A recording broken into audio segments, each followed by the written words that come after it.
Chapter 674. Qin Fian looked at the bad cards in Qin Rongfang's hand and asked Jiang Liqing, "Uncle, my grandpa lied to you. He doesn't have a 2 in his hand. You're definitely going to win."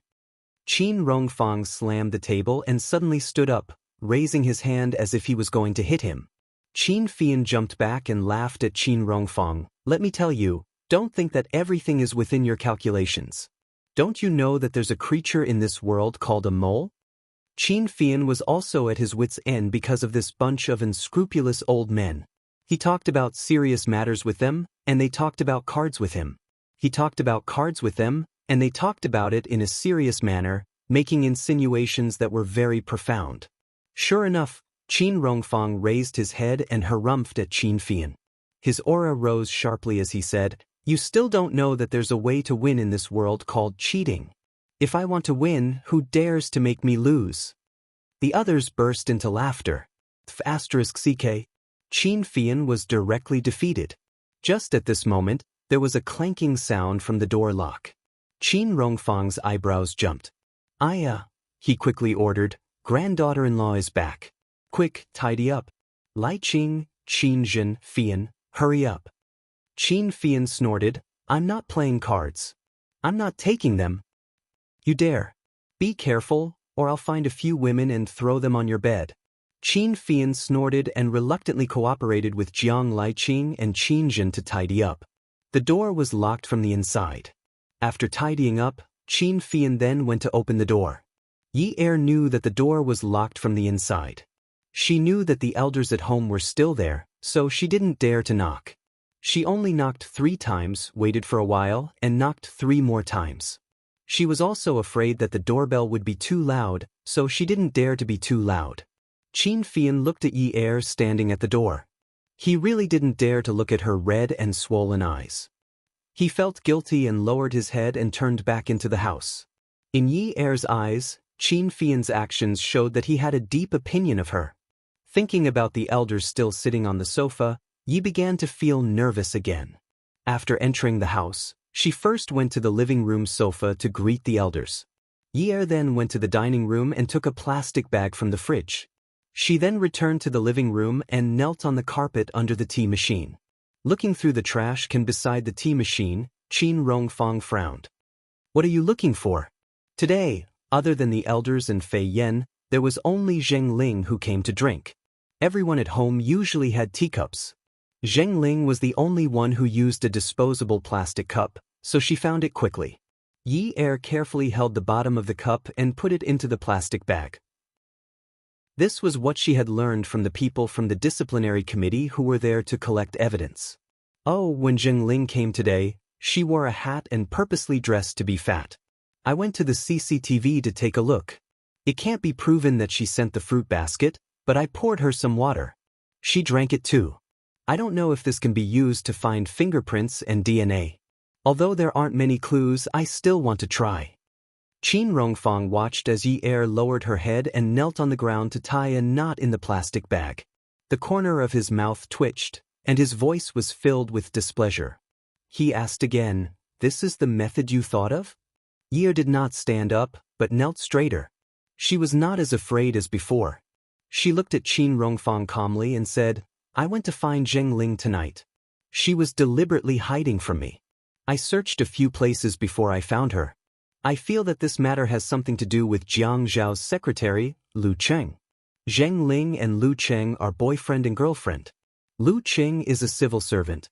I know that he is focused on his future and does not have any extra money. Zheng Ling's photography studio is not big either. Money and gold bricks are understandable, but that 9-carat diamond is too expensive. It's not something that an ordinary jeweler would have, so they can't afford it. There should be someone behind them. If such an expensive diamond was sold, we should be able to find out the background of the person who bought the diamond. Yes, we can try," Qin Rongfang said in a very official manner. Old Master Jiang's eyes were filled with approval. Yi Er lowered her head gently and knelt between Qin Rongfang and Old Master Jiang. Old Master Jiang could not bear it. At times like this, he would always think of his eldest granddaughter-in-law. He gave Qin Rongfang a look, indicating that it was enough. Yi Er also had no choice. The Yun family did not have any rules that required her to kneel. However, Qin Rongfang's first sentence scared her. He said that not only was Jiang Zhao the mayor, but even if he became the chairman, she would have to kneel if he asked her to. Now, she could be said to be a scapegoat. In the face of such a strict family, she did not dare to say anything. In the face of love, there was no such thing as a scapegoat. The elders in the family said that they wanted to take her marriage certificate and turn it into a divorce certificate.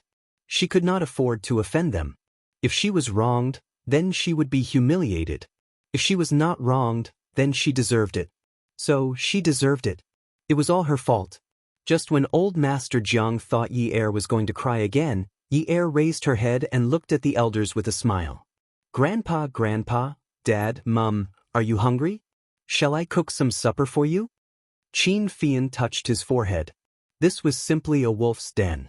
Little Red Riding Hood had fallen into the wolf's den pitifully. Look at how she was bullied. This was similar to the old society's abuse of indentured servants. Look at the little girl's pitiful face. Oh, please don't let brother know that his wife is about to become a servant. Qin Rongfang sat until now and was indeed a little hungry. But when he thought about how he had to act in front of his granddaughter-in-law today, he deliberately pretended to be pretentious. It's hard to get old and thin. There's no need for supper. Old Master Jiang coughed heavily and glared at Qin Rongfang. When he slowly turned to look at Yi Er, he said, "There's no need for supper. A small bowl per person is enough. Remember not to eat too greasy. Old people can't eat too greasy." Qin Fian turned his back. He had better grind the coffee himself. A bunch of shameless old men. Yi Er quickly stood up and looked at Qin Jin. "Mum, what about you? I'm not picky." "What about Dad? I'm not picky either."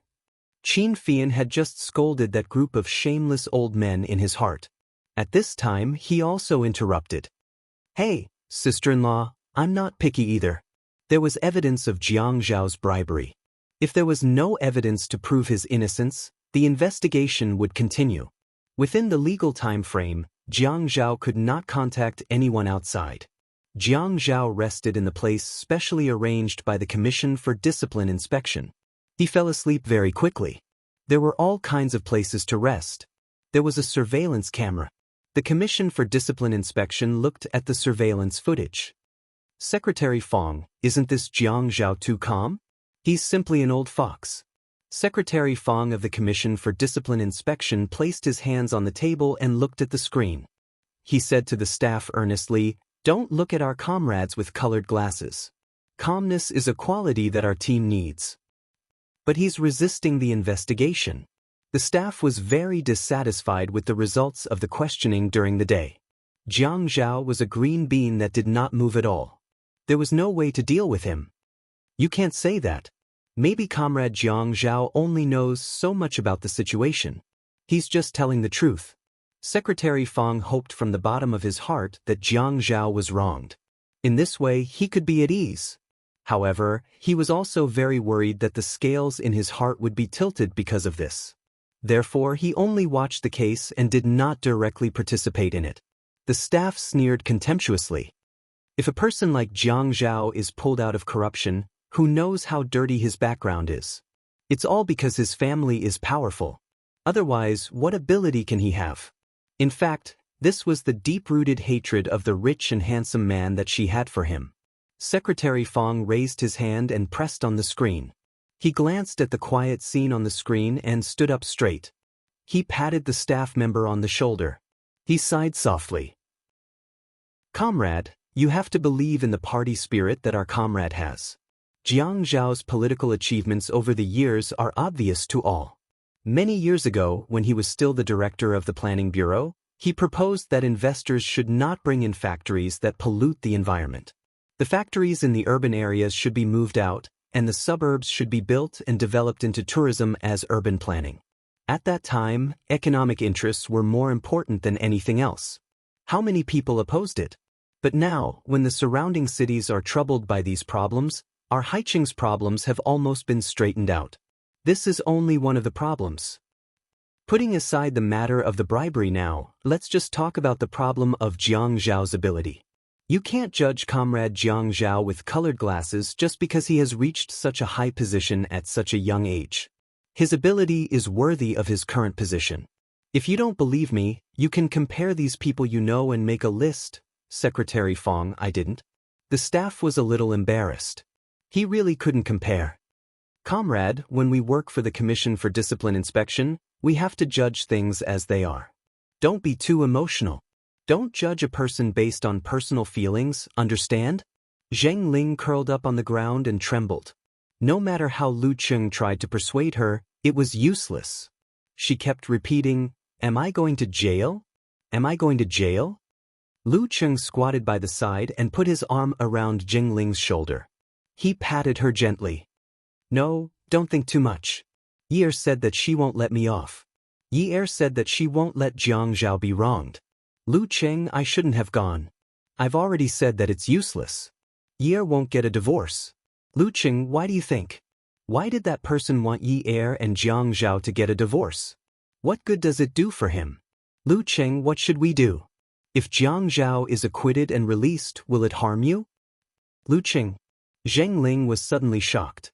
She grabbed Lu Cheng's hand and said anxiously, "Yi said that she wants to take the cup for testing to prove that I went to her house.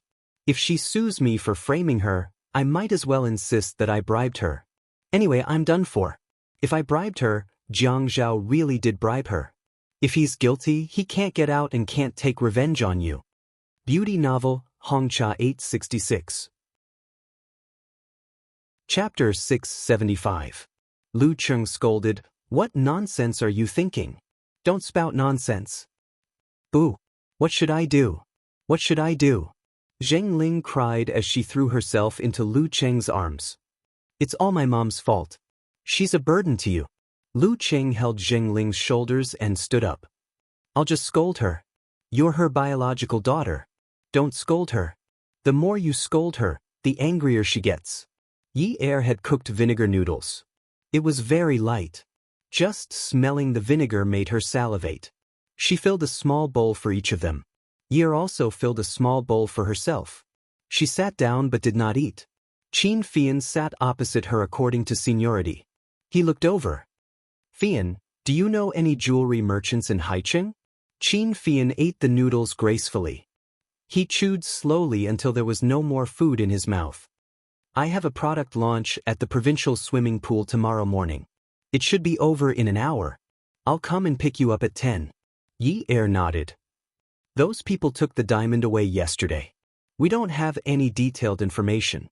Can you think of a way to get the testing data of the diamond, including the quality and cutting method? The more detailed the information, the easier it is to find the original seller, right?" Qin Rongfang drank some sour noodle soup and smacked his lips. He glanced at Yi and lowered his head to eat his noodles. "Let Zhuo help you with this. It's not convenient for Lai Qin to help you. If you need anything, give him a call later and ask him to cooperate with you." In Qin Rongfang's eyes, he always felt that Yi was too young and that his grandson had to pamper his wife. But as her grandfather, he had to think of a way to make this granddaughter-in-law mature slowly. How could the daughter-in-law of a wealthy family be like a child waiting for others to take care of her for the rest of her life? Maturity was a must. Yi was surprised that Qin Rongfang was willing to help her. She was flattered. "Thank you, Grandpa. Tell me what you need to prepare.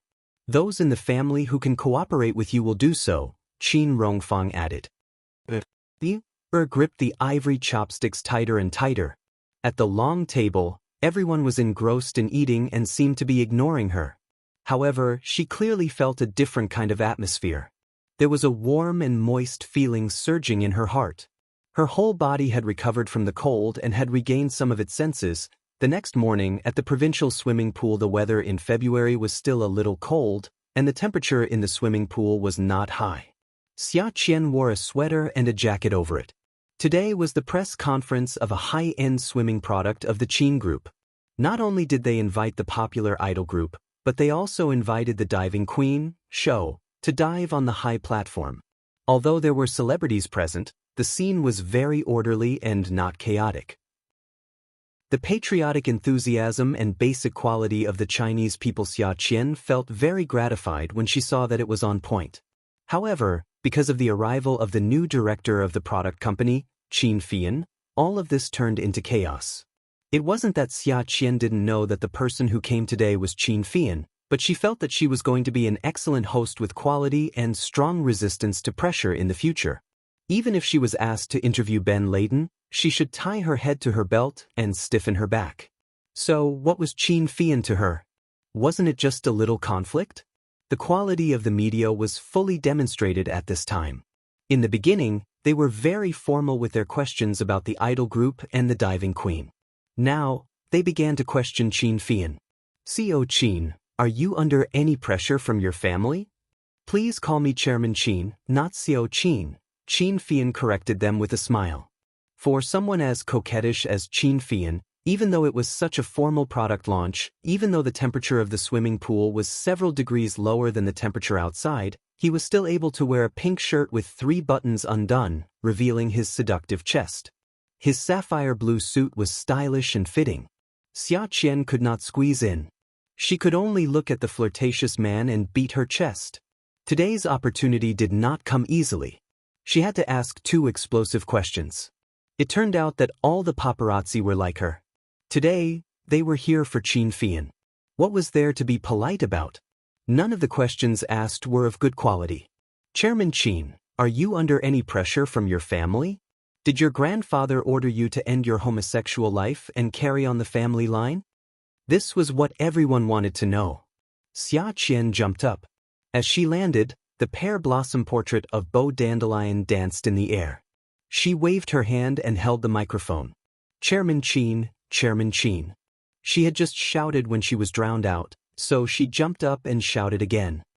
"May I ask if you are the top or bottom?" "Wow!" There was an uproar. The smile on Qin Fian's face did not change for a moment. He was as devilish as he could be. He adjusted the glasses on the bridge of his nose.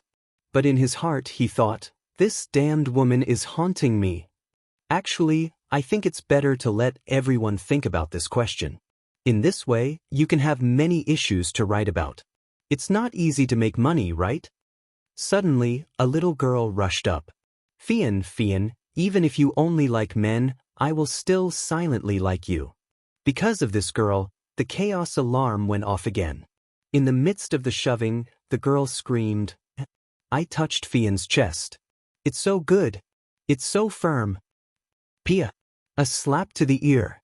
But because the scene was in a mess, no one knew who hit her. The girl roared, "Who hit me?" The chaos continued to heat up.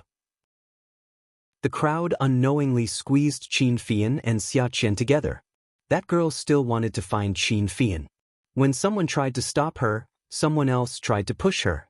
As a result, Qin Fian and Xia Qian's positions were pushed further and further back. They retreated to the edge of the pool, which was convenient for diving. Not far to the right was the springboard. Qin Fian, whom Xia Qian had been looking for, was actually beside her. She immediately asked excitedly, "Qin Fian, are you a top or a bottom? Tell me, I won't tell anyone." Qin Fian rolled his eyes at Xia Qian. Really, I won't tell you or anyone else." Xia Qian pulled Qin Fian's clothes. Qin Fian pushed Xia Qian away in disgust. Xia Qian raised her arms to keep her balance, but it was useless. Just as she felt that she was going to fall off the stage, she grabbed the hem of Qin Fian's flashy suit. Qin Fian usually loved to exercise. At this critical moment, he raised his arm and grabbed the edge of the pool. His clothes were being held by someone and it was very uncomfortable. He hated this woman. Xia Qian raised her head and smiled at Qin Fian, hoping that he could be the hero and save the beauty. But when she saw the man above her holding the edge of the stage with one hand and unbuttoning his suit with the other, she immediately panicked. What did this man mean? Did he think that she was too heavy? He wanted to throw her down. "Hey, Qin Fian, aren't you going to be the hero and save the beauty?" Qin Fian sneered at the beauty. "You're beautiful? With your body that's like a concrete slab?" Xia Qian was stunned.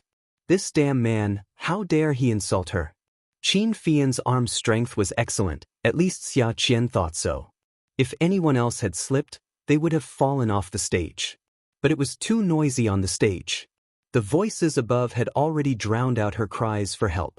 Because everyone wanted to see the celebrity and Qin Fian cut the ribbon, there was no one below the stage.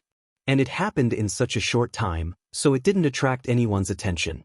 Just as Qin Fian took off his suit, Xia Qian quickly grabbed onto Qin Fian's pants. It wasn't summer now. She didn't want to fall and become a drowned rat. Take it off if you dare. Take off your pants if you dare. She didn't believe it. Xia Qian tightened her grip and hugged onto Qin Fian's legs. But when Xia Qian heard the sound of a belt being unbuckled, she went crazy. Qin Fian, do you have any shame? You want to take off your pants in front of a woman? The man above her chuckled. You don't have to look. You'll be in the headlines. You'll be in the headlines. It's a good thing to increase exposure. Qin Fian continued to hold onto the edge of the stage with one hand and unbuckled his belt with the other. Qin Fian, I'm a bastard. Do you have any integrity? Qin Fian lowered his head. He changed his charming smile into a gentlemanly one and said very seriously, Integrity? I'm sorry. Integrity is broken all over the ground. Qin Fian, you'll die a horrible death. I curse you that you can't get hard when you're on top and explode when you're on the receiving end. Xia Qian roared. This man wanted to take off his pants in front of everyone. When they fell into the water, all the cameras would focus on him and no one would care about her. She didn't bring any dry clothes. The February wind was still cold. Once she left the swimming pool, wouldn't she freeze to death? It was true that a man was beautiful and seductive, but it was wrong for him to wander around with his electric eyes and cause a commotion when he was gay. It was not wrong for a man to be refined and cultured, but it was wrong for him to wear a pair of glasses without lenses to pretend to be refined.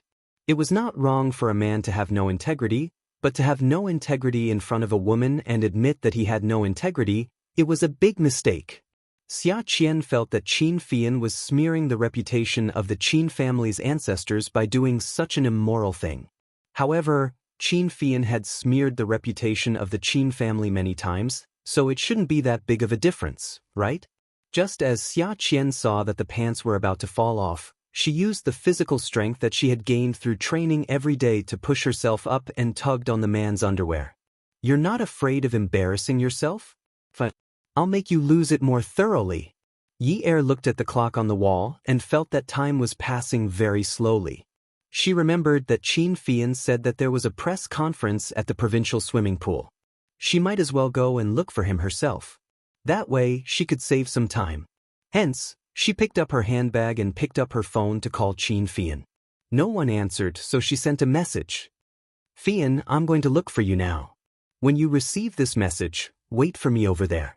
That way, we can save some time. Wait for me. Come and see, Xinwu 799. Chapter 676. Yi Er drove to the provincial swimming pool and called Qin Fian's cell phone again, but there was still no answer. She found a parking spot on the side of the road and parked her car. The old man who collected parking fees brought over a timer and recorded the license plate number. Yi Er took the time slip and put it in her handbag. Then she walked over to the provincial swimming pool. At this time, the noise by the pool under the high platform of the swimming pool was still going on. It didn't take Yi Er much effort to find Qin Fian. As long as she asked a little, she would know what had happened just now. The general story was that Qin Fian was molested by a young reporter named Xia Qian, who tried to take his underwear. In the process, Qin Fian refused to comply to protect his innocence, and in the end, both of them fell into the water.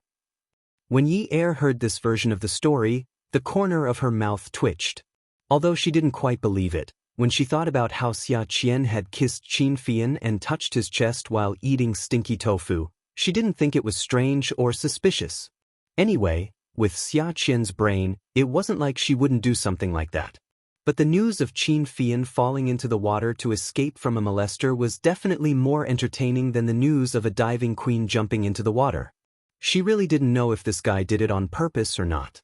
However, Qin Fian never had any moral integrity when doing things.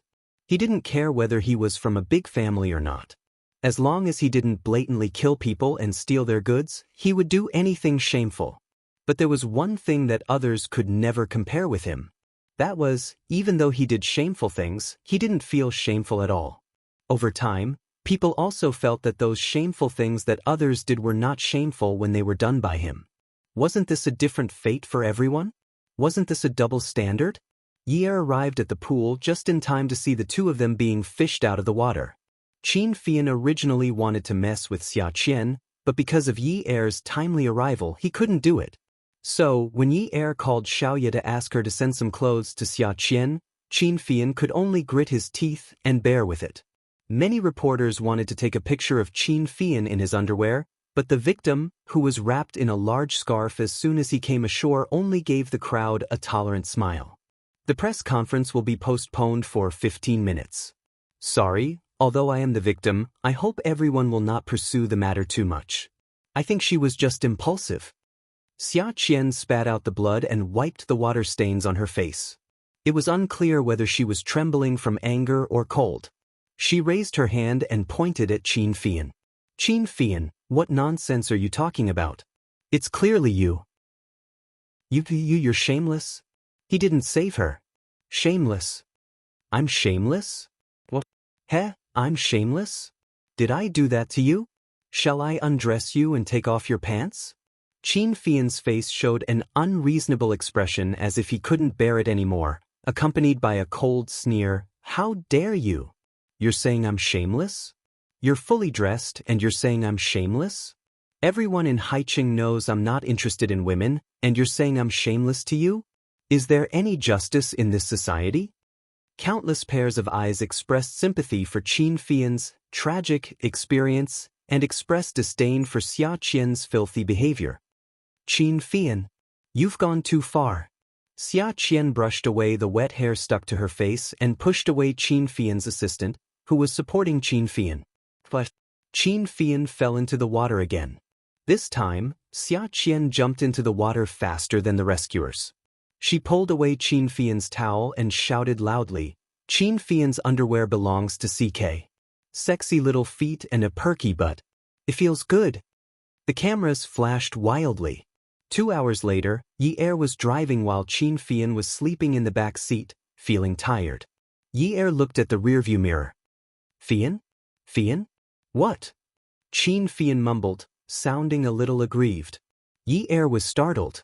She also knew that Xia Qian had gone overboard today. Qin Fian had always hated being touched by women. She had only heard about it before, but after they became family, she understood that it was indeed so. Other than his family, Qin Fian kept a distance from women. Today, he was molested by Xia Qian, and she even spoke up for Xia Qian. Qin Fian wanted to take revenge but couldn't. He must have been traumatized. Yi Er listened to Qin Fian's aggrieved voice and felt a little guilty. Fian, Qian is still young. Forgive her. She's a little dumb, don't you know that? Why are you mentioning her? Qin Fian was originally leaning his long body towards the driver's seat. At this moment, he turned around angrily and faced the back seat.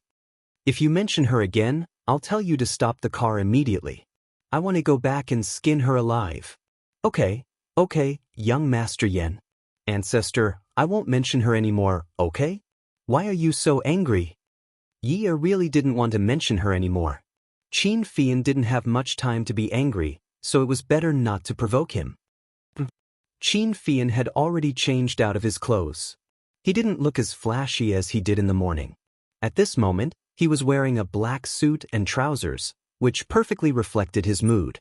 He touched his empty wrist. He had given the watch to his secretary to absorb water again. This time, it got wet again. He really wanted to chop that wretched woman up. This time, the watch got wet again. He didn't know if it could be repaired properly this time. The car drove to the entrance of the military zone. Zhua Hao stood there, looking dashing and handsome in his military uniform. When he saw Yi Er's car driving over, he took a few steps forward. When the car stopped, he stopped as well. Yi Er rolled down the car window. Zhua Hao passed the bag in his hand to Yi Er and bent over. Sister-in-law, this is the specific information about the diamond. The quality and cutting quality are all of the best quality. It's much more expensive than the average diamond. I'm afraid that the average jeweler wouldn't order this kind of product. Even the big jewelers wouldn't have it on hand at all times. If this kind of diamond isn't readily available in Haicheng, it would take a long time to order. Based on the time, if this diamond, Haozi, let's talk in the car. Yi Er supported her chin and gestured for Zhuahao to sit in the front passenger seat. Her grandfather said that she could ask her family to cooperate with her. Yi Er knew that she was not experienced enough and did not know much about professional knowledge. Zhuahao and the rest were older than her and had more experience in society. Furthermore, Zhuahao had been in the army for a long time. Jiang Zhao always said that Zhuahao was a talented general. He was calm, courageous, and meticulous. At this time, she needed a calm and meticulous person to help her. Zhuahao's military uniform would be very useful. If she brought along Qin Fian and Zhuahao, it would represent the Qin family's power in many areas. Even if others did not give face to her, who was the wife of the mayor, they would still give face to Zhuahao and Qin Fian, who had a bright future. When they saw Zhuahao, they would think of another person who was closely related to Jiang Zhao. That was her father-in-law, Jiang Liqing. Her grandfather said that it was not suitable for her father-in-law to appear. She could understand. If he didn't appear, it would attract gossip. But her grandfather hinted that she could ask Zhuahao for help. That means Zhuahao could go with her. Zhuahao paused for a second and agreed. After getting into the car, Zhuahao looked at Qin Fian, who was sleeping with his back facing them. Hey, what's wrong with you today? Qin Fian was annoyed. Talk about your diamonds. Don't disturb me. Zhuahao was annoyed. Zhuahao snorted. Oh my God. You went underground to play with lava today. Did you get melted? If you don't want to talk about your diamonds, then get out of the car. Zhuahao stretched his body and slapped Qin Fian's butt. I have something important to discuss with my sister-in-law. If you want to get out, then get out. Qin Fian sat up and threw his spectacles aside. He was about to fight with Zhuahao. Hurriedly pressed the horn and bowed to the two young masters. She said with a bitter frown, Masters, please don't fight now. Can you get your brother out first and then pick a bigger place to fight? When the time comes, I'll prepare a kitchen knife for you. A sharp knife, any kind of knife, okay? Qin Fian retracted his hand and leaned back. Sister-in-law, you're really vicious to take all the assets for your husband. Go on. Yi Er giggled. Zhuahao glanced at the file Yi Er was opening and said, based on the time, it will probably take for this diamond to reach the buyer. If it took at least 2 months, then this framing has been planned for a long time, unless there is another possibility. Zhuahao slowly stopped talking and the atmosphere became tense. Qin Fian picked up the glasses beside him and put them back on. What other possibilities are there? Yi Er held the appraisal report in one hand and flicked it on the paper with the other. He looked at Zhuahao with a determined gaze. Unless this diamond was bought a long time ago and it's just a coincidence that it's being used now. Maybe this diamond was prepared by the buyer as a gift for some woman. Zhuahao slapped his thigh. Yes, there's another important piece of information on this report. This diamond has a little scratch, which means that this diamond isn't brand new. It's very likely that it was taken from a ring holder. Also, it wasn't a diamond that was taken from a specialty store. This is a diamond that has been worn by someone before. Yi Er gasped. 9 carats. He shook his head. Who would wear such a big diamond when they go out? It's impossible for a rich madam to wear it unless she attends an event, a banquet, or an important gathering. Yes, it's impossible for an ordinary woman to have such a big and good diamond. If she's a rich madam, or if she's a kept celebrity, if she wears such a big diamond to an event, even if no one hypes it up, there will definitely be rumors. Many women will talk about it. Even my mother likes to talk about these things. It's not just my mother. Sister Zhen, beauty you, as long as she's a woman, it's hard not to pay attention to this. But in all this time, I've never heard my mother talk about such gossip. Yi Er and Qin Fian became more and more suspicious. Qin Fian pinched the space between his eyebrows. It seems like the person who harmed my brother is very powerful. Add Xinwu 799. Chapter 677. Yi Er did not start the car. He waved the results in his hand. Could it be Ouyang Sheng? Impossible. Impossible. Qin Fian and Zhua Hao said at the same time. Yi Er twitched his lips. Am I too simple-minded? Ouyang Sheng wants to marry Ouyang Yan to my brother. But if my brother is ruined, it will be meaningless to them. Furthermore, Ouyang Sheng is asking my grandfather to transfer funds to him. Even if he wants to touch my brother, he will need to wait for some time. Qin Fian analyzed. Yi Er frowned and sighed. Where are we going now? Qin Fian leaned back in his chair. We do not know much about diamonds. But I know the boss of Bandung. Let's go and look for him. Their appraisers will take a look at the diamonds again. Most of the brands will have some special features. Their appraisers might be able to tell at a glance. Once they find the brand and the sales slip, they will be out. Then let's go. In the private room of Zhaojun, Zhuang Yichen was sitting on the sofa. He was shaking the dice cups slowly. The sound of the dice cups hitting against each other could be heard. It was as if an unknown object was walking in the middle of the night. The indoor elevator door opened with a ding sound. The person who came out of the elevator was the current mayor, Chen Tong. Zhuang Yichen tilted his head and did not get up. Chen Tong walked towards him, and he only smiled at him. Chen Tong's expression was a little ugly. Zhuang Yichen usually treated him like a taboo and spoke nicely to him. At this time, he was sitting there as steady as a mountain and only greeted him with a smile. He was clearly putting on a superior attitude. The private room was quiet, and the atmosphere was heavy. There were only dim lights, and it was empty. Mayor Chen, you are so busy. Zhuang Yichen continued to shake his dice. Have a seat.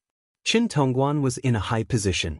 Zhuang Yichen's sudden elevation at this time made him very uncomfortable. He was at a loss of what to do. Moreover, he was invited here today, and he was also very unwilling. As for Zhuang Yichen, the only person he truly respected and accepted as a friend was Jiang Zhao. When a man wanted to do business, he had to first choose the right partner. Just like a business marriage, he had to consider the other family's business projects and understand the strength behind the other family. Although Jiang Zhao was only a deputy mayor, his family's power was unshakable. Jiang Zhao was a self-disciplined person, and he would not easily get involved in any dirty dealings. If Jiang Zhao became partners with someone like this, as long as nothing happened to him, the other party's ship would be a good ship. Jiang Zhao could ride the wind and break through the waves. Obviously, Zhuang Yichen did not respect Qin Tong.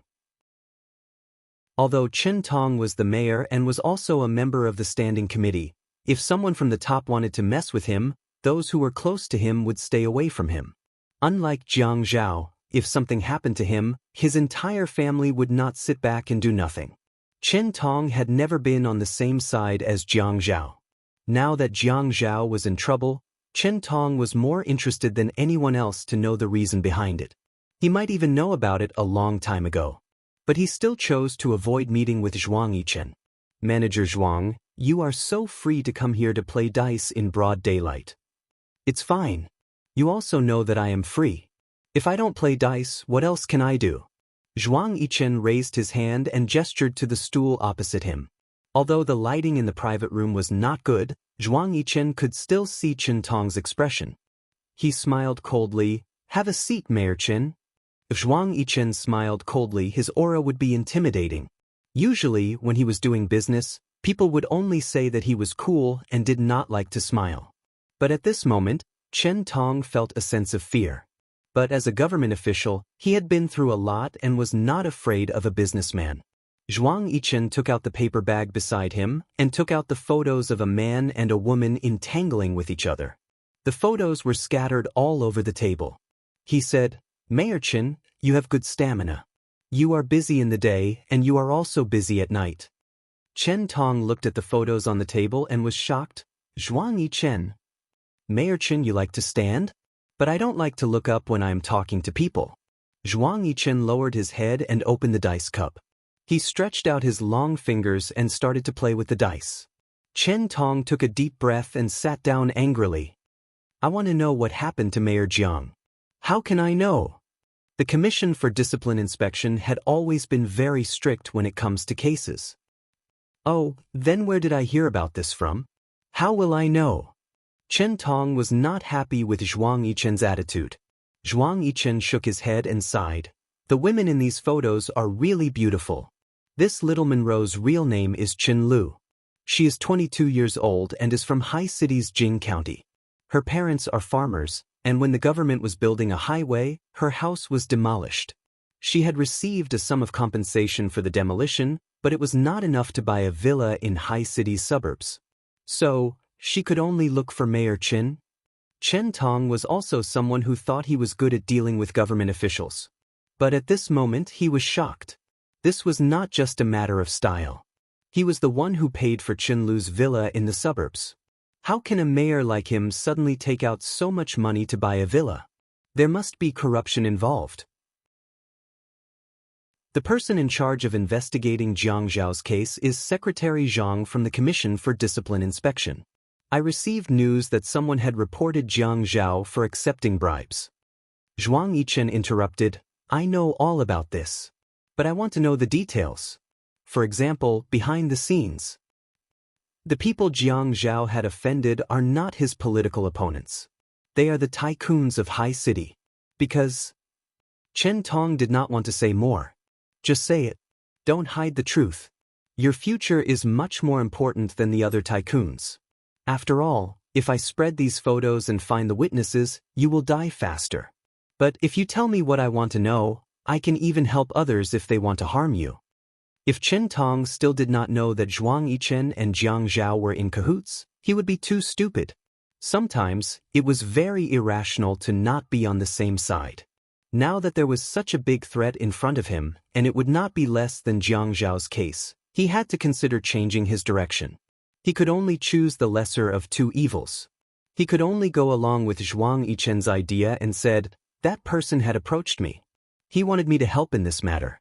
It would be best if Jiang Zhao could not get out of trouble.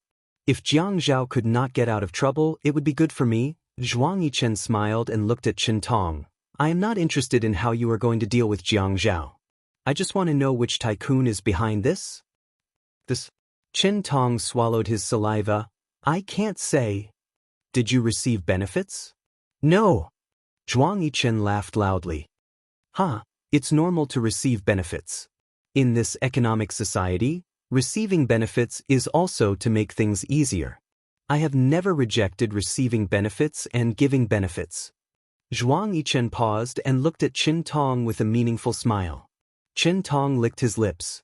If he still dares to accept benefits from Zhuang Yichen, then he would be an idiot.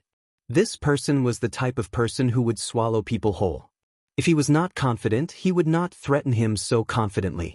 Zhuang Yichen said, Mayor Chen, in our society, there are no eternal friends or eternal enemies. That tycoon might be your friend yesterday, but after a while, he will become your enemy.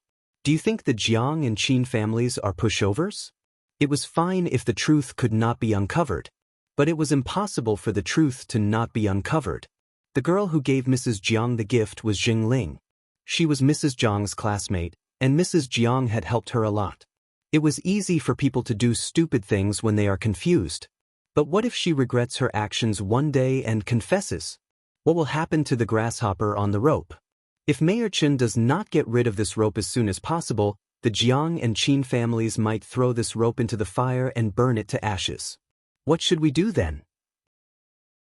Chen Tong's line of reasoning was broken by Zhuang Yichen, but he still stood his ground. As a government official, how can he achieve great things if he gives in when he is threatened? Also, if that family was exposed, he would also be exposed. There are too many implications. Zhuang Yichen nodded in agreement. Mayor Chen was right. But the Qin family was the most powerful family in Haiqing, and no one knew which family had the guts to do this. Everyone knew that Old Master Qin doted on his grandson as if he was his direct grandson. Old Master Qin had publicly announced that other than his direct grandson, his other two grandsons would also get to enjoy his inheritance. Think about it. Which wealthy family in Haiqing would treat their grandsons as if they were their direct grandsons? Jiang Zhao and Zhua Hao are exceptions. I am afraid that Jiang Zhao had suffered a lot this time. But he is not afraid of suffering. The Jiang family has always been strict, and he has been suffering since he was young.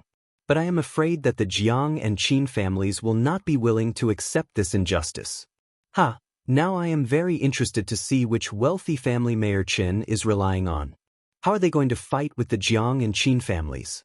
A wealthy family with such a big red door. In the entire eastern region, the Jiang and Qin families and the Jiang and Wen families are the most powerful families. In Jiangzhou, no one dares to touch Jiang Zhao, Jiang Feng, and Jiang Ji. Do you think that in Haiqing, there is someone who dares to touch Jiang Zhao? Chen Tong's psychological defense was completely broken. He asked in a deep voice, "How are you going to protect me?" Zhuang Yichen suddenly understood and smiled. "You are not involved in this, right?" "Yes, I am not involved." "That's good. How can a mayor who is not involved in anything be implicated?" Although Chen Tong did not dare to trust Zhuang Yichen anymore, Zhuang Yichen's words were like a sharp knife that cut open the rotten corpse inch by inch and scraped out the bones. His purpose was to see the bloody and cruel consequences. He could not afford to lose. In the past, he wanted to suppress Jiang Zhao. But after Zhuang Yichen reminded him, he finally gave up that dream. He sighed. Come and see, Hongcha 866. Chapter 678. When Chen Tong left, he didn't get any promises from Zhuang Yichen on how to protect him. He kept twisting and twisting, revealing his weakness. The current situation made him very passive. Qin Fian had just contacted the boss of Bandung when Zhuang Yichen called. "Fian, it's me." "Yichen. Put the clues on Hu Jinsheng. He was the one who started this." "Are you sure?" "Yes, I heard it from Chen Tong. But if you have a more accurate clue, don't miss it. Don't let go of this opportunity. It's best if we can make it happen."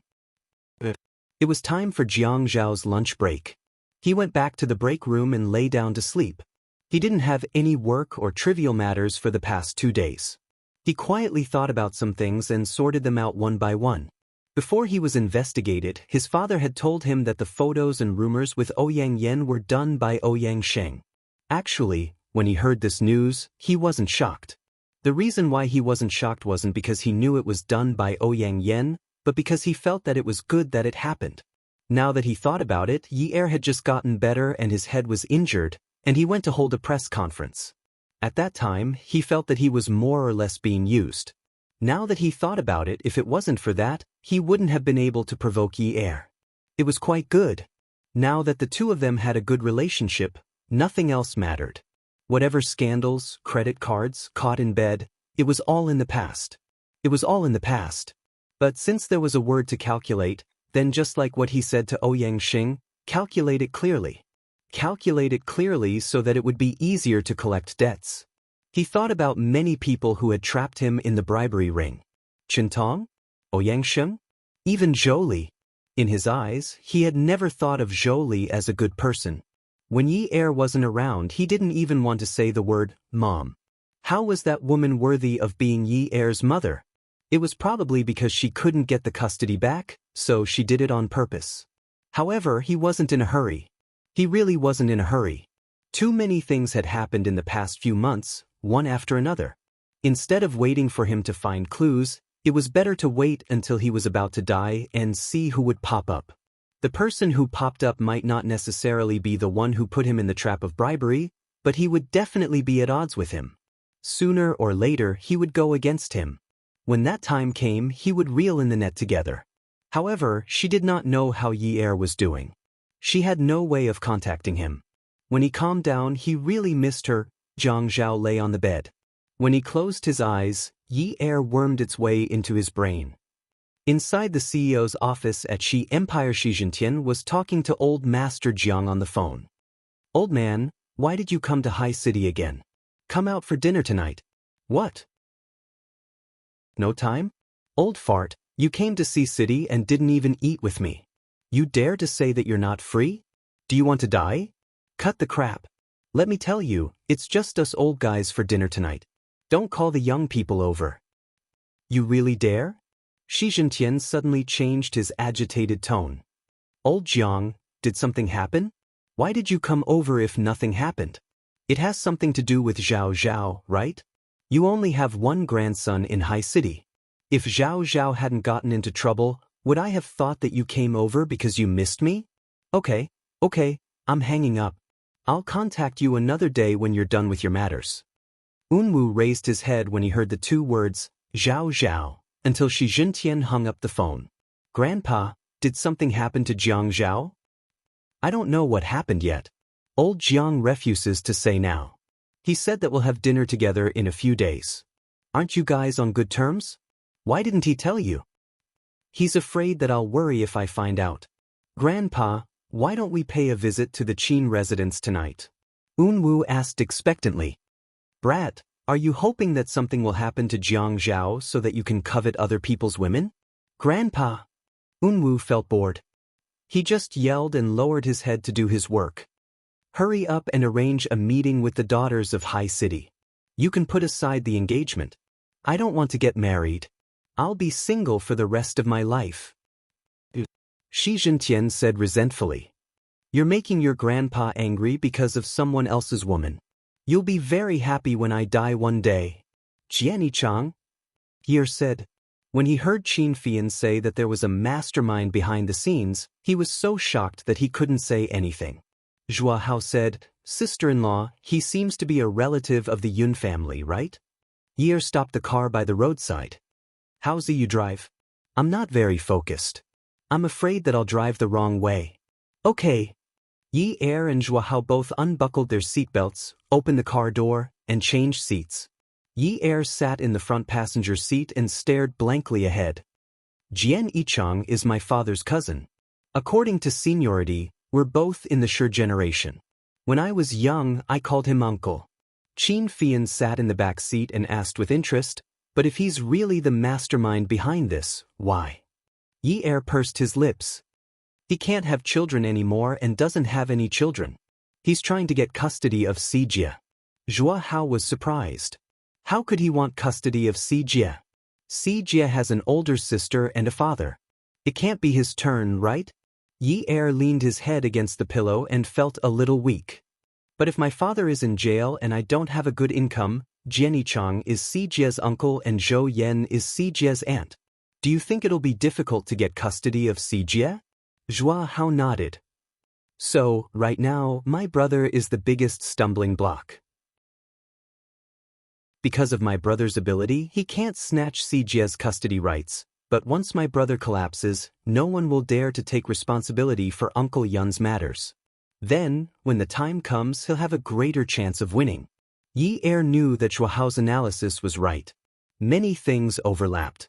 Ever since Zhou Li came to ask for custody, Zhou Yan, who represented Jianichang, never appeared again. Was it a coincidence? Or was it that the few of them had something to do with each other? He had really become a huge burden.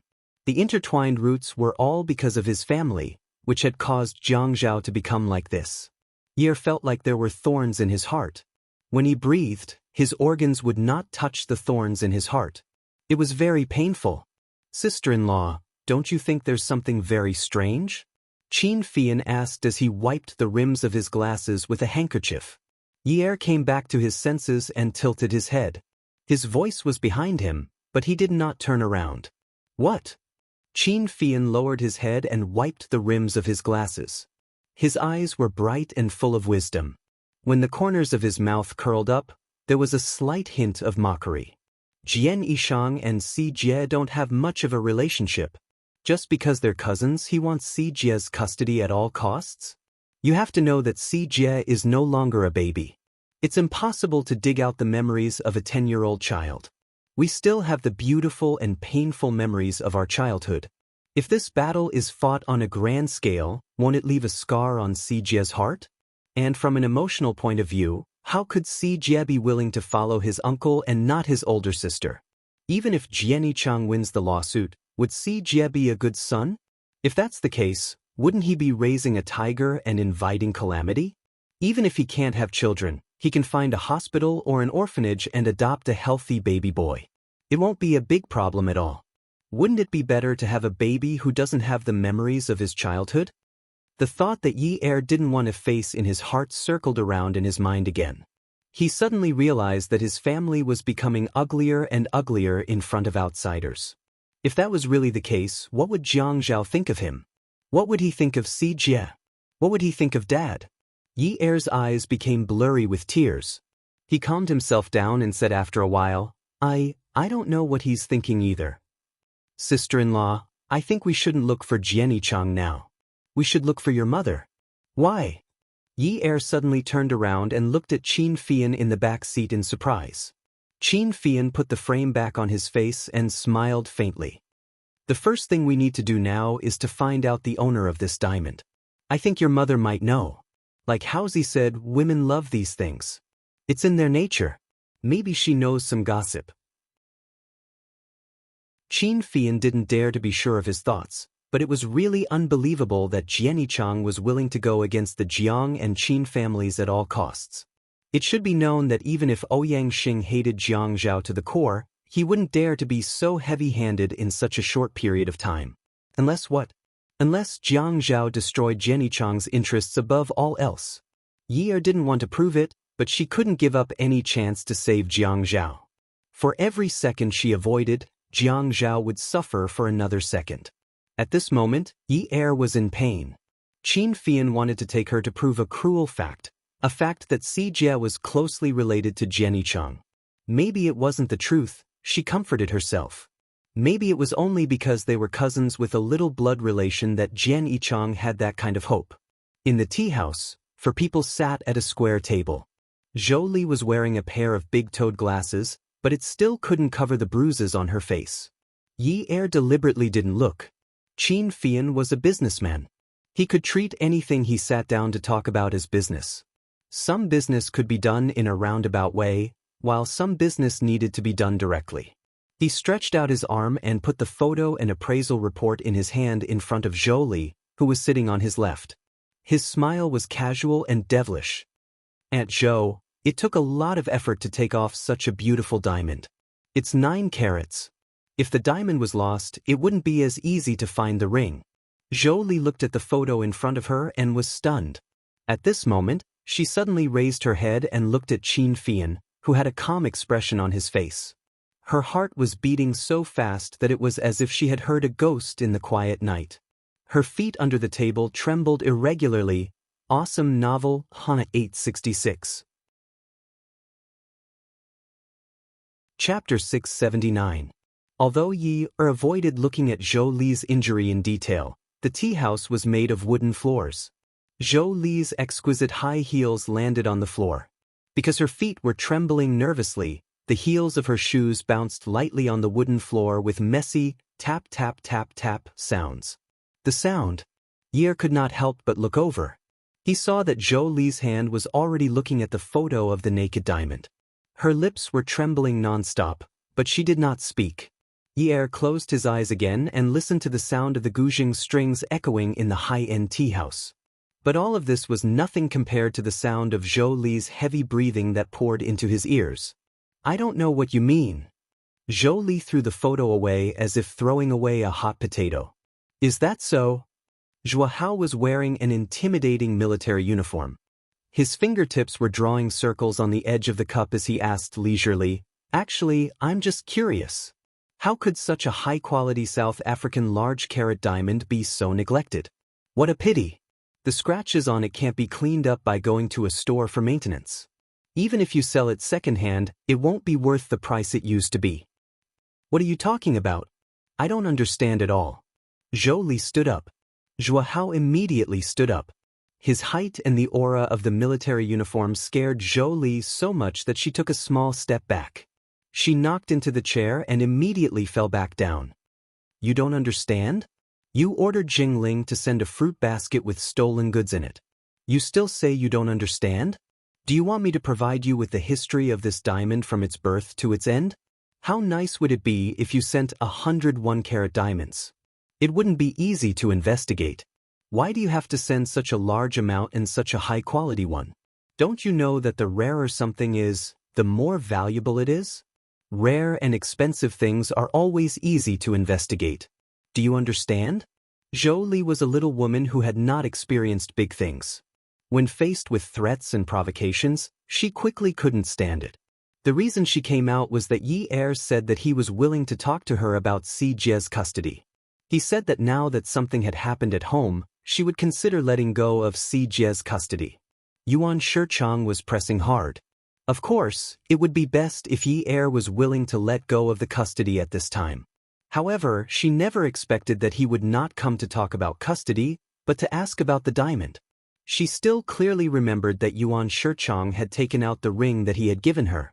In the beginning, he had used a sharp knife to pry it open around the diamond holder.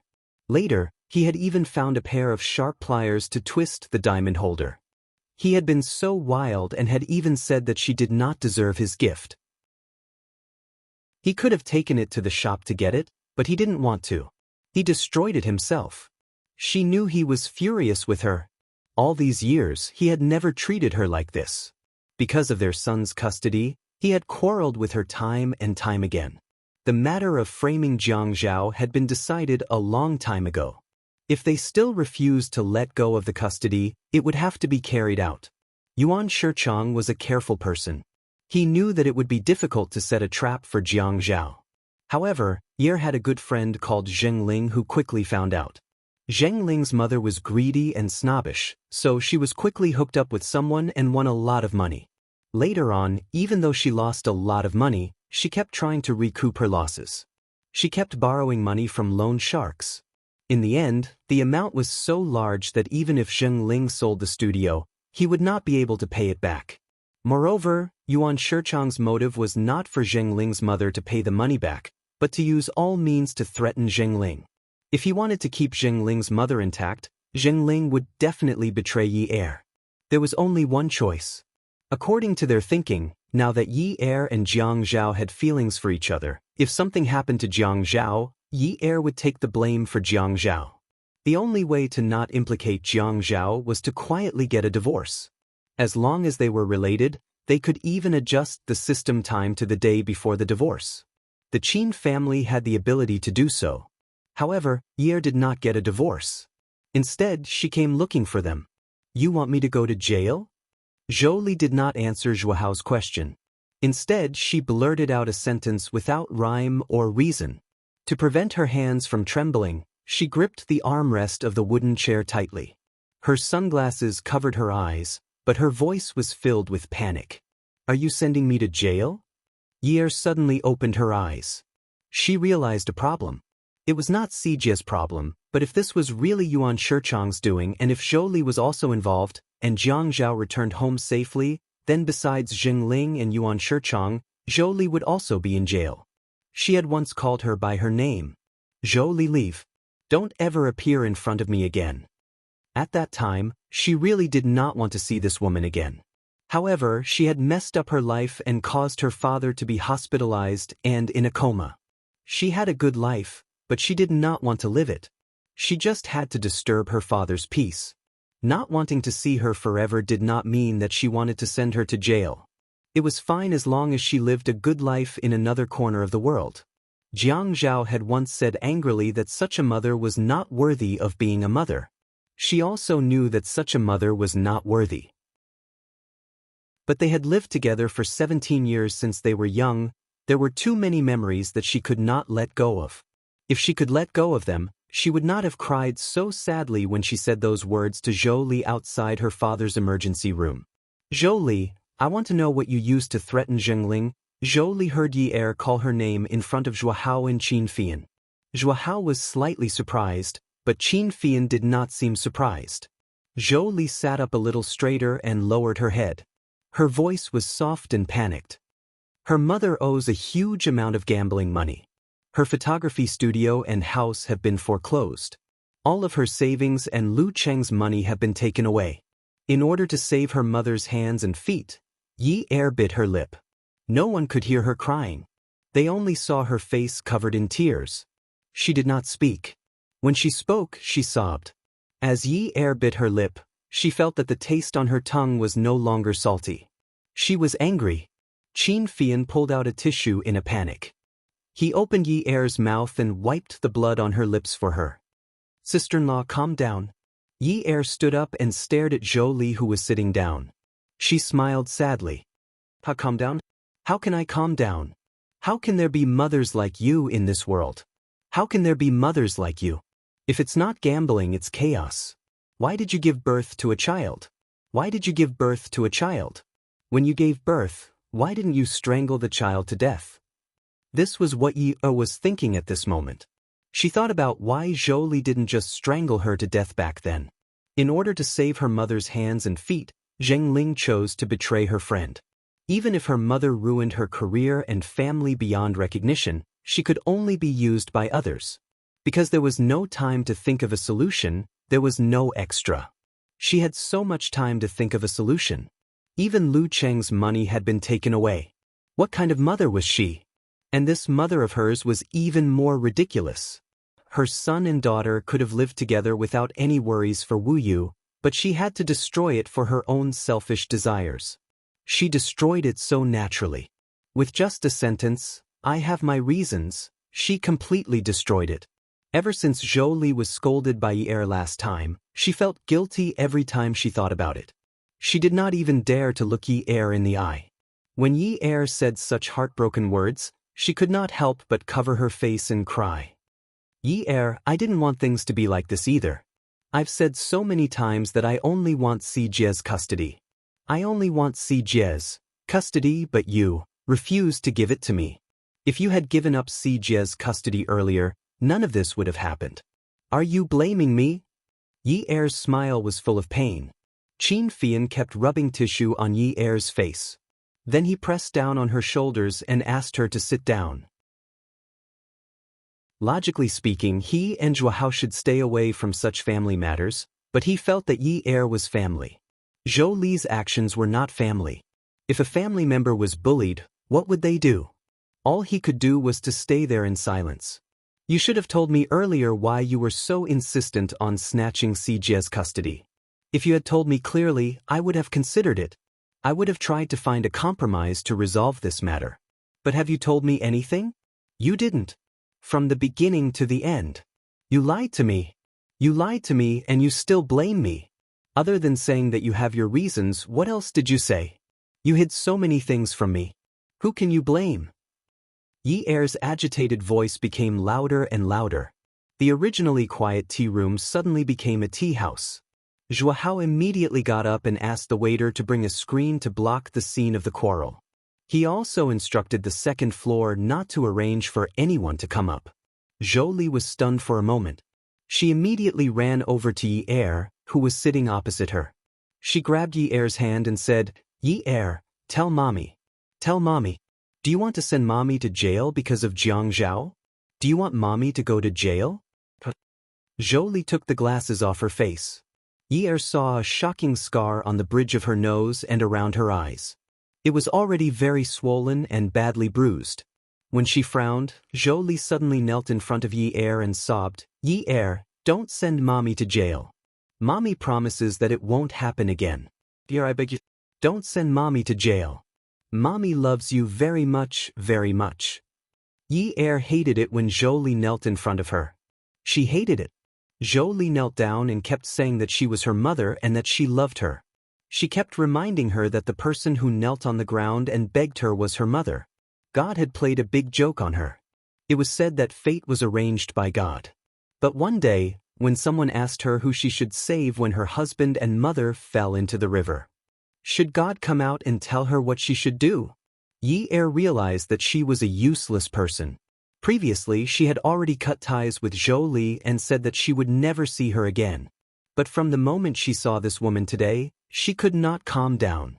When she found out that she was also involved in Jiang Zhao's case, she hated herself even more for not having an abortion when she was still in her mother's womb. She never wanted to see the sun like this again. She saw her mother kneeling in front of her, crying and begging for mercy. She thought of her husband's unknown situation. At this moment, she was like a person who had walked into a desert. A vulture was circling above her head. Just as she was about to fall, the hunter swooped down and pushed her to the ground. His hook-like mouth pecked down hard. His target was her heart. Then he tore and gnawed. She lay on the ground and watched helplessly as her body was gnawed into a bloody mess. Qin Fian gave Zhuahao a look. If this was really done by Yuan Shichang and Zhou Li, covering up for Zhou Li would mean covering up for Yuan Shichang. If the mastermind did not come out, Jiang Zhao's case might be cleared. This was a big deal. Welfare, Song Shu 566. Chapter 680. Zhou Hao knew that Qin Fian did not like to argue with women. At this moment he strode over and used his strong physique to pick Zhou Li up from the ground. Aunt Zhou, you should be thinking about how to explain yourself instead of begging sister-in-law. To put it bluntly, my brother was wronged in this matter, but Yuan Shichang was not. If Yuan Shichang is not found out, my brother will be wronged for the rest of his life. Not to mention the small matter of losing his official position, that 9-carat diamond is enough to sentence him to a very heavy sentence. Yi Er finally came to her senses after hearing Zhou Hao's threatening and reminding words. Nothing must happen to Jiang Zhao. Nothing must happen to Jiang Zhao. If Jiang Zhao collapsed, not only would she lose her pillar of support, the entire family's pillar of support would also be gone. Yuan Shichang should go to jail. If he went to jail, no one would come to snatch her brother away. She did not care about those rotten relationships. She only knew that Si Jie was her brother from the moment he was born. They had been together for 10 years. From the first time she taught him to call her sister, this brother was destined to be hers. Yi Er swayed her body and turned to run away. Qin Fian chased after her and asked Zhou Hao to restrain Zhou Li. Zhou Li shouted for Yi Er.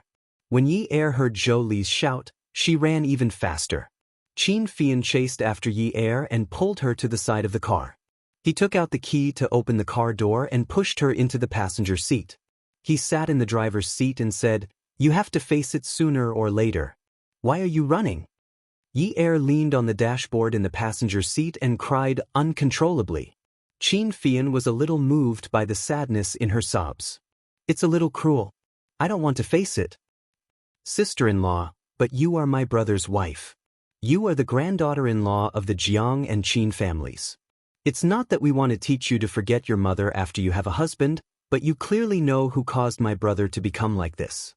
My brother did not do anything to let your mother down. You have to be fair." She was still leaning on the dashboard and sobbing as she said, "I know, Fian, but you can't understand how I feel now." How could she share such feelings with others and let others understand? How could he empathize with someone who was not born in this situation? Qin Fian nodded. "Yes, I can understand because this matter didn't happen to me. Because I have a deep relationship with my brother, but not with Zhou Li. You, my brother and Zhou Li, but you have a different relationship. But I'm sure you know this is different. It is not that I want you to dism's words. Not I to, it's not to disown I. If it I, to I, if to do. Li to be a to be a." Yi Er kept sobbing as she said, I know. Pain is inevitable. Now you have to understand that if my brother can't be countered, then he really did take bribes. Sister-in-law, I'm not trying to threaten you, nor am I trying to use anything to pressure you. Think about it yourself. If my brother goes to jail, it won't be good for the whole family. Let's just talk about Uncle Yun and Si Jie. If Zhou Li is fine outside, will she treat them well? She can't be as dedicated as my brother. After a long while, Yi Er sat up and sighed. Fian, don't say any more. Help me deal with this matter. I won't get involved, okay?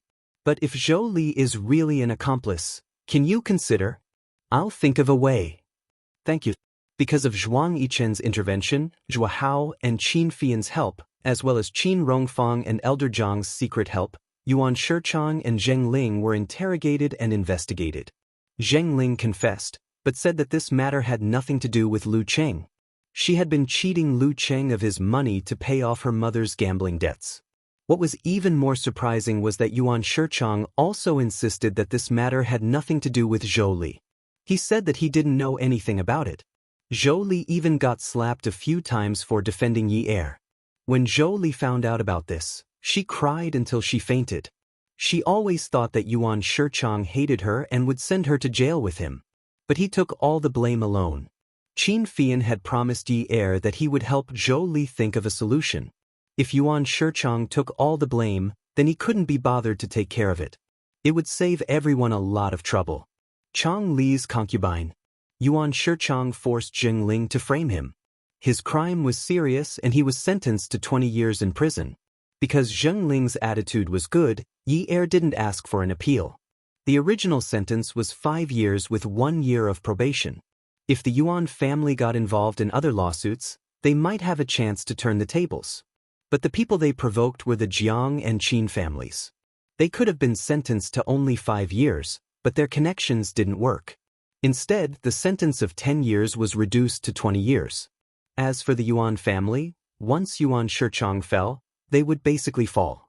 Many companies would have loans, and the Yuan family was no exception.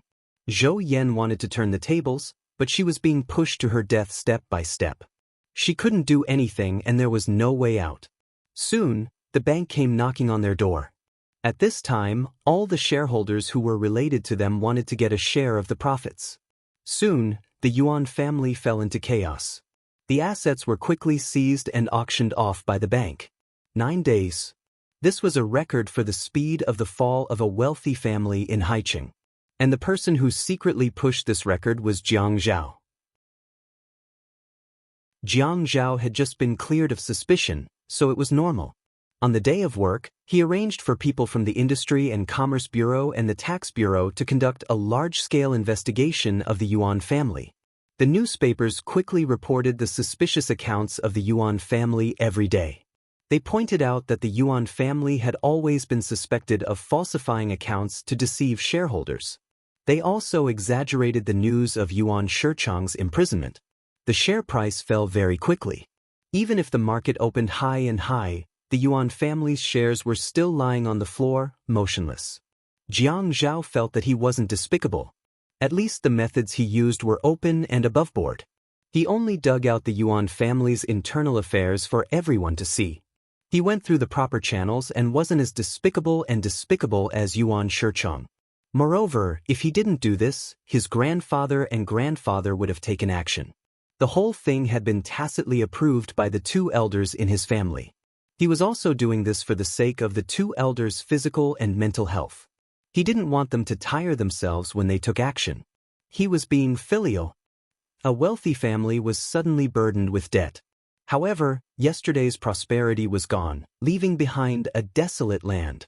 Zhou Yan had always known about the relationship between Zhou Li and Yuan Shichang, but she had never exposed it. Yuan Shichang was too domineering. Back then, it was because Zhou Li married Yun Hongwei that he married her in a fit of anger. She knew that there was no love in this marriage, but she still swallowed her anger and loved that man. Now that there was nothing left, and the man was gone, all the resentment and anger in her heart accumulated.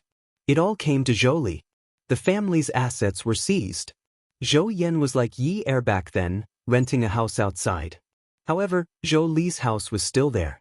It was bought by Yuan Shichang back then, and it was under Zhou Li's name. The more Zhou Yan thought about it, the angrier she became. That D*Ned man protected Zhou Li until the end and always left a way out for Zhou Li. She couldn't take it lying down. After Zhou Yan found Zhou Li's house, she pressed the doorbell. When Zhou Li opened the door, Zhou Yan rushed into the house with a pair of large scissors. Zhou Li looked at Zhou Yan's scissors and was so scared that she kept hiding. "What are you doing? What are you doing?" Zhou Yan rushed to Zhou Li's bedroom with the scissors. She pulled open the wardrobe and cut randomly. Zhou Li rushed over to stop her, but Zhou Yan picked up the scissors and wanted to stab her fiercely. Zhou Li's arm was cut open, and when she saw the scissors flying towards her again, she didn't dare to move forward. In an instant, the bedroom was filled with shredded clothes. Zhou Li shouted, "Stop cutting! Stop cutting! Stop cutting? These things were bought by Yuan Shichang for you, right? Don't you know about the couple's joint assets? I'm cutting these things now because I have the right to do so. Half of the money he spent on you is mine." Zhou Yan thought of something after cutting the clothes. She ran to the shoe-changing area at the door and pulled open the shoe cabinet. She didn't let go of any boots or sandals. In the end, not a single pair could be worn outside. Seeing that Zhou Li was too timid to stop her, Zhou Yan stood up and laughed. "You woman, I'll see what you'll do if you don't have good clothes and shoes to wear in the future. Zhou Yan was getting weirder and weirder. She held the scissors and slowly walked towards Zhou Li. Zhou Li timidly retreated. They were sisters, but they didn't look alike at all. One was more dignified, while the other was more beautiful. Zhou Yan wasn't beautiful. The beautiful one was Zhou Li. Zhou Li's personality didn't have Zhou Yan's arrogance. She was even a little timid. Women were gentle and made people want to protect them. Zhou Yan pressed on, and Zhou Li retreated in panic. Their expressions were completely different. Zhou Yan revealed her ferocious side. Zhou Li's legs went weak and she fell to the ground. Zhou Yan rushed over and rode on Zhou Li. She pressed her down and used the scissors in her hand to force Zhou Li's face. Zhou Li shook her head but couldn't break free. "Let go of me. Let go of me." When the scissors made a cut on Zhou Li's white face, Zhou Li screamed in pain. "Ah! My face, my face. My face." Zhou Yan looked at the blood on Zhou Li's face and laughed. "I told you to use this foxy face to seduce men. Ha, I'll see how you'll seduce men in the future. Ha, you won't have good clothes to wear, you won't have good shoes to wear. Ha, no man will want you. Ha, come and see." Song Shu 566. Chapter 681. The coolness of Haiqing in March was fading. The clouds above the moon were thinner than in winter. Yi Er was busy in the kitchen in her slippers and home clothes. Jiang Zhao was sitting at the dining table, waiting for dinner. He held a pile of reports in his hands and looked through them carefully. These were the accounts from the dance studio. He still didn't allow Yi Er to go out during this period. After he was investigated and found out that she had gone out to look for clues, he was so angry that smoke was coming out of his 7 orifices. His family must be crazy to do that, right? However, he felt that she seemed to have grown up a little and restrained a lot. That day when she picked him up, she didn't throw herself into his arms until the elders had left. She hugged him and cried bitterly. She touched him all over and asked, "Ah Zhao, have you eaten? Did they hit you? Did they starve you? Did they scare you? Why do I feel that you've lost a lot of weight?" Her tears were like a broken faucet. Looking at her like that, his heart really broke. She had not suffered any hardships during the investigation, but the question she asked made his heart ache. He pressed his thumb on her eyelids, and there seemed to be a puddle there. When he pressed on it, tears flowed out. "You're reading on novel full thanks. You're so silly. I'm not convicting you. It's just a normal interrogation. I've eaten and drunk well. I'm not skinny. I'll weigh myself for you later." Seeing that she was looking up at him in a daze, he hugged her tighter. He leaned down and whispered in her ear, "If you've really lost weight, those 2 kilograms of weight would have been lost when I missed you. You're so annoying. Why are you annoying me again? I just hate you. You hate me, but you're still concerned about whether I've been beaten or starved. I can't wait for you to be beaten and starved. If you're so hungry that you don't have any energy left, you won't say these things." "What did I say? Why you like this now? Did you put honey on your mouth? Did I? I don't know. Try it. Try it and see if there's honey on it." He picked her up and placed her on the long dining table. His tongue entered her mouth, and she kissed him back even more passionately, saying, "I didn't taste it, I didn't taste it." "Then let's try it a little longer. I've smeared honey all over my body. Hurry up and try it," he said as he unbuttoned his shirt. As Jiang Zhao thought about it, he laughed out loud. Now, he would help her look at the accounts every night and then watch her work on the solution. The next morning, he would draft the overall work and hand it over to her supervisor. His gaze fell on the report again. When the paper was spread out on the table, the pen in his hand wrote down the number where he had seen it. Then, he wrote down the number on another piece of white paper with a note of doubt. Over this period of time, he realized that Yi Er was not suitable for doing business. She was smart and quick-witted, but she was not ruthless enough. She was also not resolute enough when making decisions. Sometimes she was afraid of offending others. She always felt that if her attitude towards her subordinates was bad, it would affect their mood. Moreover, she liked to let her emotions affect her decisions. It was easy to mix business and personal matters. To put it nicely, she valued relationships. To put it bluntly, she would not be able to achieve great things. Just like the incident with Zheng Ling. That day, she had wriggled out of his arms and swore that she would never let Zheng Ling off. Zheng Ling had caused her so much trouble. If she did not make Zheng Ling go to jail for the rest of his life, she would always have a knot in her heart. However, on the day that Zheng Ling was arrested, he confessed to what he had done. Ye was angry and wanted to see Zheng Ling to clarify things. He accompanied her. That day, Zheng Ling kept his head down and did not look at Ye. He only said, "Ye, I'm sorry. It's too light of a punishment. Don't come to see me in the future. I don't deserve to be seen by you." Ye grabbed his hand tightly and asked Zheng Ling in a trembling voice, "You didn't tell me when you were in trouble. Instead, you wanted to harm Jiang Zhao. Have you ever treated me as a friend?" Zheng Ling kept his head down, but both he and Ye could see the tears on Zheng Ling's face dripping down his legs. Zheng Ling's voice was sorrowful. He did not answer Ye. He sighed softly and said, "My mother has always said that I'm a good for nothing. She was always poor. After my father abandoned her, she became even poorer. She would hit me and scold me. There were many times when I wanted to kill her. Sigh, really, there were many times when I wanted to kill her. If it were anyone else, they would definitely be agitated when talking about killing someone." However, Zheng Ling only sighed and used a regretful tone to describe it. "She scolded me for being a good-for-nothing while sleeping with different men to earn money. Then she told me that she was very lucky at playing cards and that she could send me to an elite school.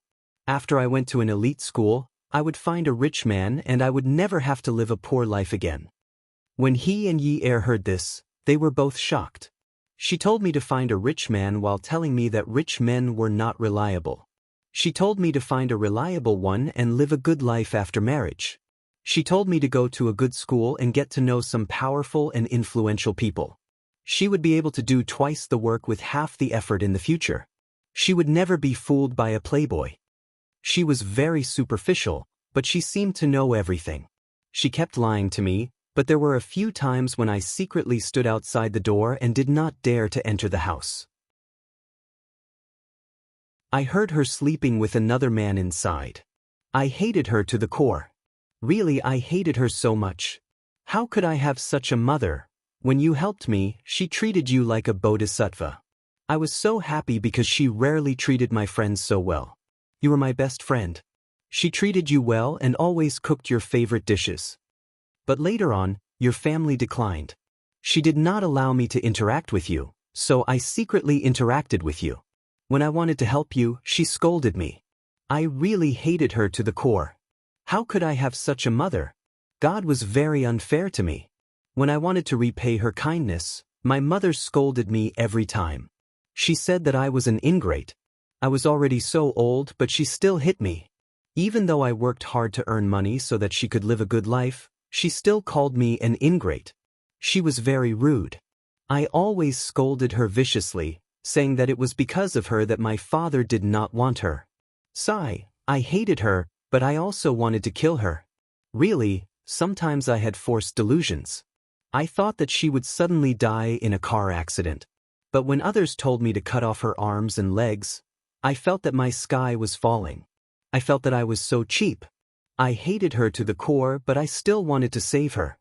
I sold the studio and the house. At first, I even hid it from Lu Cheng, saying that I wanted to buy equipment. I cheated Lu Cheng of his savings, but I did not have enough money. Lu Cheng wanted me to call the police. I did not dare, I really did not dare. I did not dare to imagine how a person like my mother, such a rude and superficial person, would scold people with her hands on her hips. If she lost her limbs, what would she become?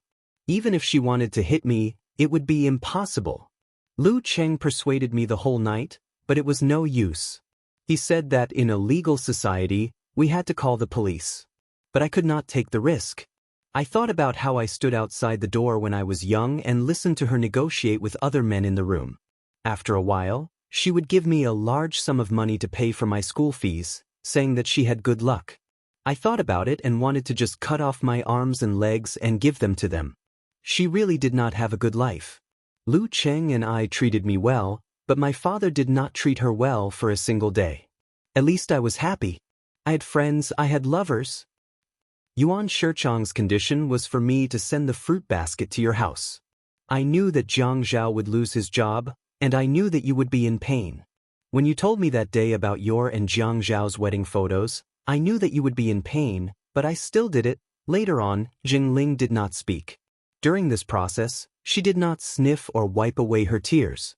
She just let the liquid fall on her legs. In this way, her voice was always flat, but later on, the nasal sound became heavier and heavier. He did not see Jingling's eyes, but he saw Yi Er's eyes. That pair of eyes that swore to skin Jingling alive slowly lost their hatred. Jingling was coerced into committing a crime, but because it involved the framing of a government official, 5 years was not a long time. But Yi Er said that she did not want to appeal. She even tried to persuade him. She said that people had to learn to forgive. Only by forgiving could they let go. Only by letting go would they not be in pain. She said that they should not be calculative in life. They should just live well in the future. How could he not know that her fallacious reasoning came from somewhere else? If it was an Ouyang Yen, if someone she did not have feelings for really harmed her, she probably would not forgive him even if he slashed her face with a knife. She was a double standard. A woman like her could not do business at all. She valued relationships too much and was too easily moved. Actually, it was also good. She valued relationships and did not want to do big things. It was his fortune to be his wife. Yi Er was wearing an apron and was still humming in the kitchen. He dipped his chopsticks into the soup and put them in his mouth. He smacked and looked at the soup pot proudly and gave it a thumbs up. He could imagine how delicious this soup was. He put down the pen in his hand, got up, and walked over to open the glass door of the kitchen. He hugged her from behind, bent his back, and rested his head on her shoulder. He stretched his neck and sniffed the smoke coming from the pot. "Honey, it smells so good. I'm hungry just by smelling it. Let's simmer for another half an hour. After that we'll eat. I'll go and prepare some vegetables and stir-fry some vegetables." Yi Er dragged a burly man behind him to the sink. As he prepared the spinach, he threw it into a small basin in the sink. However, Jiang Zhao put his hand under her clothes and pressed his thin lips against her neck. His warm breath spilled all over. "I'll watch you prepare it." From her waist to her breasts, the man's hands were everywhere. "Really? Hey, how am I going to prepare it if you're like this? Quickly stop and wait outside. You do yours and I'll do mine. It's just a division of labor." Yi Er tilted his head. "Division of labor? I'm cooking and you're molesting me. You have the nerve to call this division of labor. Don't turn around. We're by the window. What if the other party sees us?" Jiang Zhao, the man's fingers were all ready. His face was extremely red. Beauty novel, Xinwu 799. Chapter 682. Zhou Li escaped from her house. Her heart was swallowed by endless fear. She felt that there were people all around her, and they were all holding large scissors to cut her face. When she left the house, she realized that her car keys were at home. Only then did she realize that she was wearing slippers. Only then did she realize that she did not have a single cent on her. But she did not dare to go back. She was afraid. She was afraid of the house that the man she loved had bought for her. There was a woman inside. She was the man's first wife, her sister, and the person who wanted to kill her. Zhou Li knew that her face was covered in blood. She had to run for her life, but she did not dare to call the police. She was afraid of trouble and was timid. She was afraid that others would say that she deserved it. They would say that she deserved it for stealing someone else's husband. Yes, Zhou Yan had said many times that it was her retribution. She ran out of the neighborhood. There were a few taxis waiting for passengers outside the neighborhood. The green lights on the roof made people excited. Zhou Li ran over and opened the door of the back seat. The driver was shocked when he saw her running into the car like a ghost. He saw the wound on her cheek and quickly asked, "Miss, did you meet a criminal? Do you want me to call the police for you?" Zhou Li's heart was beating wildly in fear, but in the end, she lied. She didn't even dare to look at the front row. Her voice trembled as she said, No, I was scared by the cat just now. I was hanging on a tree branch. Then where did Miss go? Although the driver was doubtful, he did not ask again. Where did she go? Zhou Li suddenly felt so sad that she did not know what to do. Where did she go? She did not dare to go back to the south. There was no Hu Jinchang, no one to rely on. She did not know where to go. She suddenly realized that she had no one to rely on. At that time, she always felt that she only needed to stay with Hu Jinchang. She loved him and was willing to give up anything. As long as she could be with him, she did not care about anything. Hu Jinchang was very good to her. He listened to her every word, lived a life of luxury, and never neglected her. But now that Hu Jinchang had fallen, Zhou Yan wanted to kill her. After leaving the house, leaving Hu Jinchang, she suddenly realized that she had nowhere to go. Yi Er's shadow swayed in her mind, and the more it swayed, the clearer it became. Those shouts suddenly smashed into her eardrums like heavy thunder, shaking her so much that she almost lost her hearing. Miss, where are you going? Zhou Li leaned against the back of the seat in the front row, crying like a howl. As a noble lady, she had never cried like this before. She would either cry like a pear blossom in the rain to arouse people's pity, or bite her lip to show her dignity. The painted skin of the demons was plastered on her face and body. She was a noble lady, a woman standing beside Yuan Shicheng. But now, the way she cried was no longer the woman who stood beside Yuan Shicheng. She was now a woman who couldn't even afford to pay for a taxi. She wanted to get out of the car, but when she saw that the woman with messy hair was looking around anxiously, Zhou Li suddenly slapped the back of the front seat and said, "Driver, hurry up and drive. The 9th mansion." "All right, 9th mansion." She stepped on the accelerator and safely left the scene. Zhou Li frequently looked back at the escape route and felt more and more miserable. Ye sat sideways on Jiang Zhao's lap, feeding him mouthful by mouthful. The long table in the dining room was not small. The two of them seemed empty, but because of the intimate atmosphere, it felt warm. She fed Jiang Zhao 2 mouthfuls, while Yi Er ate 1 mouthful. Jiang Zhao hugged Yi Er's waist, his legs swaying gently from side to side. The woman sat on his lap like she was sitting in a cradle. Jiang Zhao said he was too tired and didn't have the energy to eat. He was the one doing the work, so Yi Er was responsible for feeding him. In fact, in Yi Er's mind, she still hadn't changed from Jiang Zhao's personality. She only felt that he was a serious and reserved person. Perhaps it was because of the deep impression of him in the past that she fell into his trap every time he came out. It was impossible to guard against him. Working as a maid, Yi Er didn't have much resentment. Anyway, he ate whatever she put in his mouth. If Yi Er purposely covered his mouth with oil, he would put his mouth on her face and smear the oil all over her face. When the doorbell rang, Jiang Zhao had just taken a big bite. He didn't have time to swallow the food in his mouth before he felt a little irritated. Yi Er said, "I'll go open the door." "Don't go. If we don't go, they won't know we're at home. Don't let anyone disturb us." Jiang Zhao actually didn't like living with a big family. When Yun Hongwei was at home in the past, how could the two of them be so unscrupulously intimate like they were now? It wasn't easy to have such intimate tenderness. No matter what, he didn't want anyone to disturb them. Yi Er was about to respond, but the doorbell rang again. "What if it's something urgent?" "Stop fooling around. Then you have to serve me well tonight." Of course, Yi Er knew what Jiang Zhao meant by serving him well. "Okay. Go ahead." Yi Er wiped his face with a tissue. Jiang Zhao cleaned up the oil on his face and went to open the door with Yi Er. When they opened the door, both of them were shocked. Zhou Li lowered her head and said in a weak voice, "Yi Er, can you help me pay the taxi fare?" With the injuries on Zhou Li's face and the way her shoulders were lowered, Yi Er looked like he had been hit by a stick. Like a madman, he opened his mouth to speak but suddenly realized something. Yi Er said hesitantly, "Your face?" Zhou Li lifted her face. She looked so pitiful. Jiang Zhao handed a 100 yuan note to the man standing next to Zhou Li. The driver handed the change to Jiang Zhao. He didn't pay much attention to it, but he felt that Jiang Zhao looked familiar. He seemed to have seen him often, but he couldn't be sure. After the driver left, Yi Er said, "Come in." Jiang Zhao stepped aside and pulled Yi Er to the side.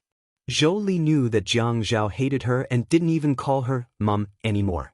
But she had nowhere to go. Yi Er was her daughter, so this was the only place she could come. Yi Er knew that he had said a lot of heartless words to Zhou Li, including that he had nothing to do with her anymore. "What's wrong with your face?"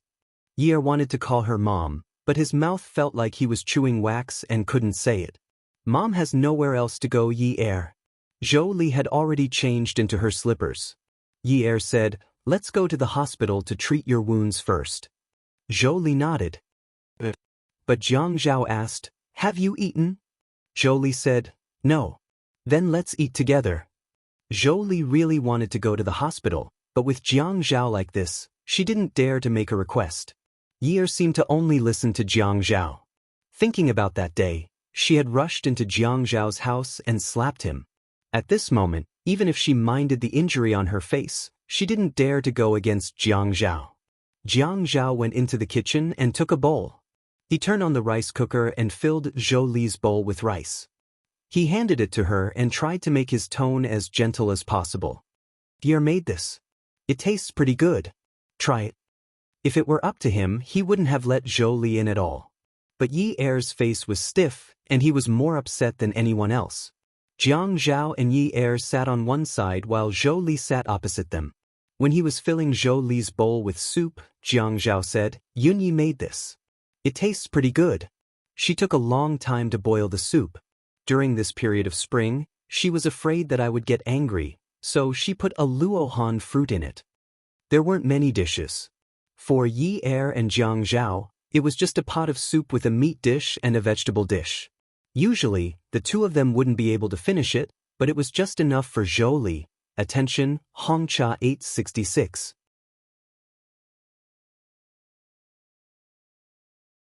Chapter 683. Jiang Zhao introduced every dish to Zhou Li.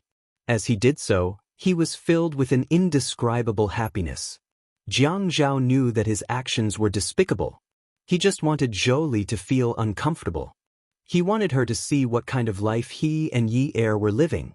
Zhou Li only dared to eat quietly. For the first time, she felt like she was living under someone else's roof. At night, Jiang Zhao took Zhou Li to the hospital to treat her wound.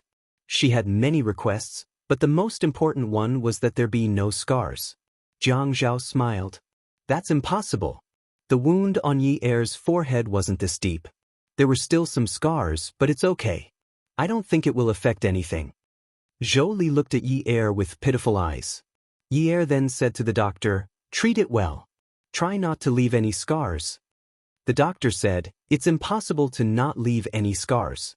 We can only use the laser again and again." "Yes," Zhou Li answered eagerly. When Jiang Zhao lowered his eyebrows, a trace of disdain flashed across his eyes. On the way back, Zhou Li said that she didn't have any clothes to change into. Her voice was very soft, but Jiang Zhao still heard it. The car stopped outside the mall, and they went to buy clothes for Zhou Li together. When Yi Er came back, his face was gloomy. The trunk was full of clothes that Zhou Li had picked out. Yi Er said a lot of things, but Zhou Li didn't listen. She said that she had to wear this and that. She bought cosmetics, skincare products, nail polish, and everything was branded. Jiang Zhao followed beside him and kept swiping his card. Yi Er felt that he had never spent Jiang Zhao's money so recklessly before.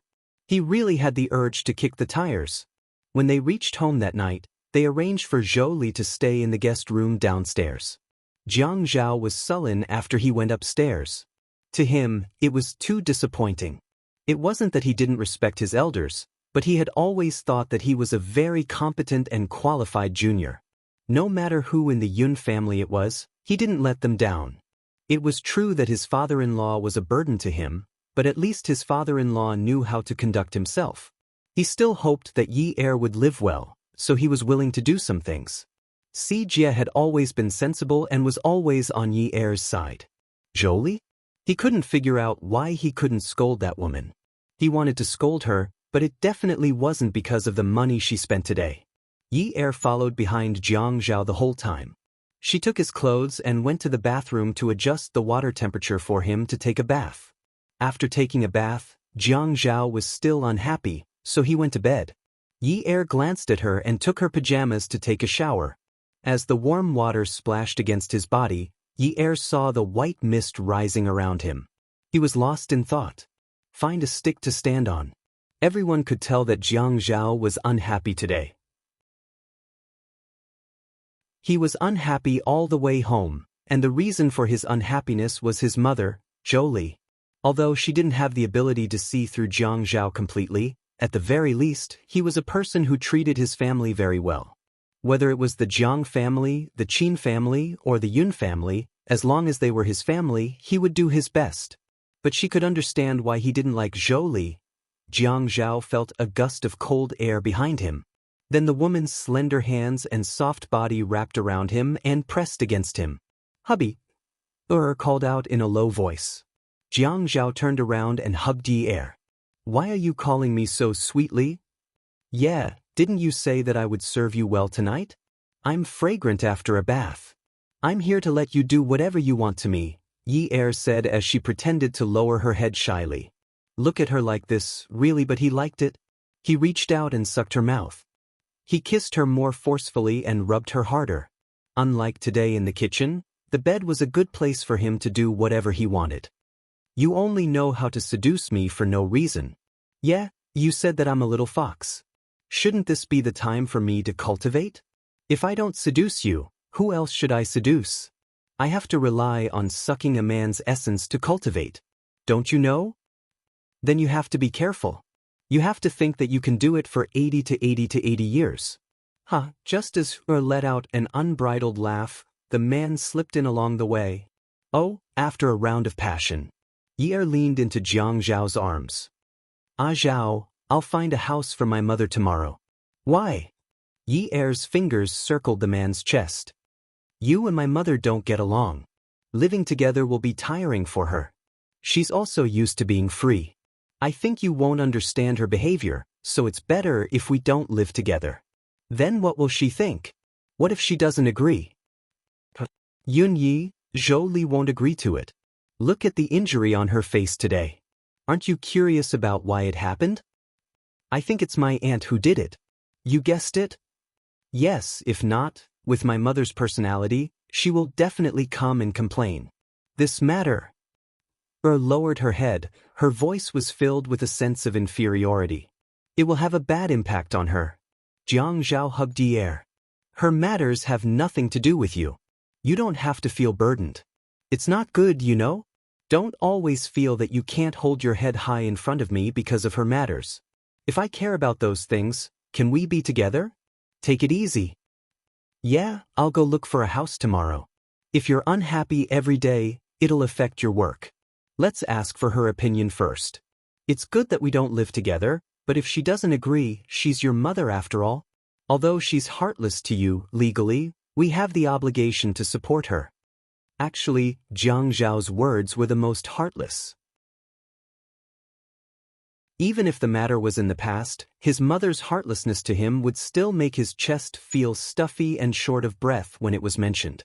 He nodded and agreed with Jiang Zhao's opinion. The next morning, Yi Er hung up the clothes that Jiang Zhao had ironed last night so that Jiang Zhao could wear them after his morning exercise and shower. The two of them each ran a treadmill. Yi Er was already used to being forced by Jiang Zhao to exercise with him every day. Since resistance was futile, he could only comply. The two of them showered and went downstairs. Yi Er had stuffed the porridge in the pot before his exercise. At this time, he only went downstairs to fry some eggs, make some bread, and make 2 side dishes. Breakfast was very simple, but Jiang Zhao was very satisfied. Although there weren't many types of breakfast, there were slight variations every day. It was a simple day, so it was pretty good. After all the breakfast was laid out and placed on the table, Yi Er went to call Jolie to eat. Jolie was sitting at the table in beautiful clothes. She was holding a bottle of bright nail polish in her hand. Looking at the porridge in front of her, the corner of her mouth twitched. The corner of her mouth twitched in disgust. "Is this all you're eating? It's really a simple meal." Yi Er was stunned. "Simple meal?" Jiang Zhao had never complained that she didn't do well. Zhou Li unscrewed the nail polish cap as she applied the porridge. A pungent smell filled the air, and one of her nails slowly turned bright red. Jiang Zhao frowned and tightened his grip on his chopsticks. The anger between his eyebrows rose higher and higher. Zhou Li raised her eyes and glanced at Jiang Zhao. She knew that Jiang Zhao always went along with Yi Er. She could tell when he bought her clothes yesterday. So at this time, she put on the attitude of a mother-in-law. When she spoke to Jiang Zhao, her tone carried a slight reprimand and a hint of mockery. Jiang Zhao, my daughter is only 19 years old. How can you bear to let her eat such things every day? If you don't want to eat out, you can have Haiware restaurant deliver breakfast. You don't even want to invite a cook? You've got a good deal. You've got a wife, a nanny, and someone to sleep with. You eat so poorly all day long. You really know how to scheme. Bam! The bowl smashed on the table. Crush. The bowl on the table fell to the ground with a shattering sound. The porridge on the table splattered all over Zhou Li. Jiang Zhao. Yi Er grabbed Jiang Zhao, who had already stood up and his veins were throbbing. Ah Zhao. Jiang Zhao's face was like a metal mask. His arms were strong and powerful. With a flick he shook Yi Er away. He raised his hand and pointed at Zhou Li, whose face was still covered in gauze and whose porridge was splattered. He was furious. If you can't King enjoy this good fortune, then get lost. Awesome novel, Song Shu 566.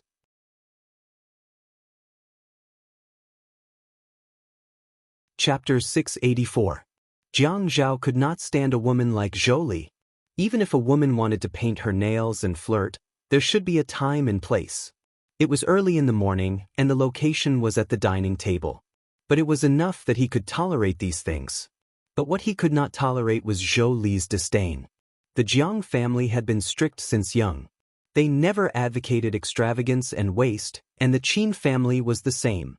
They never thought that plain porridge and side dishes were coarse vegetables and bland rice. She even wanted Sea Moon Restaurant to deliver breakfast? Fine.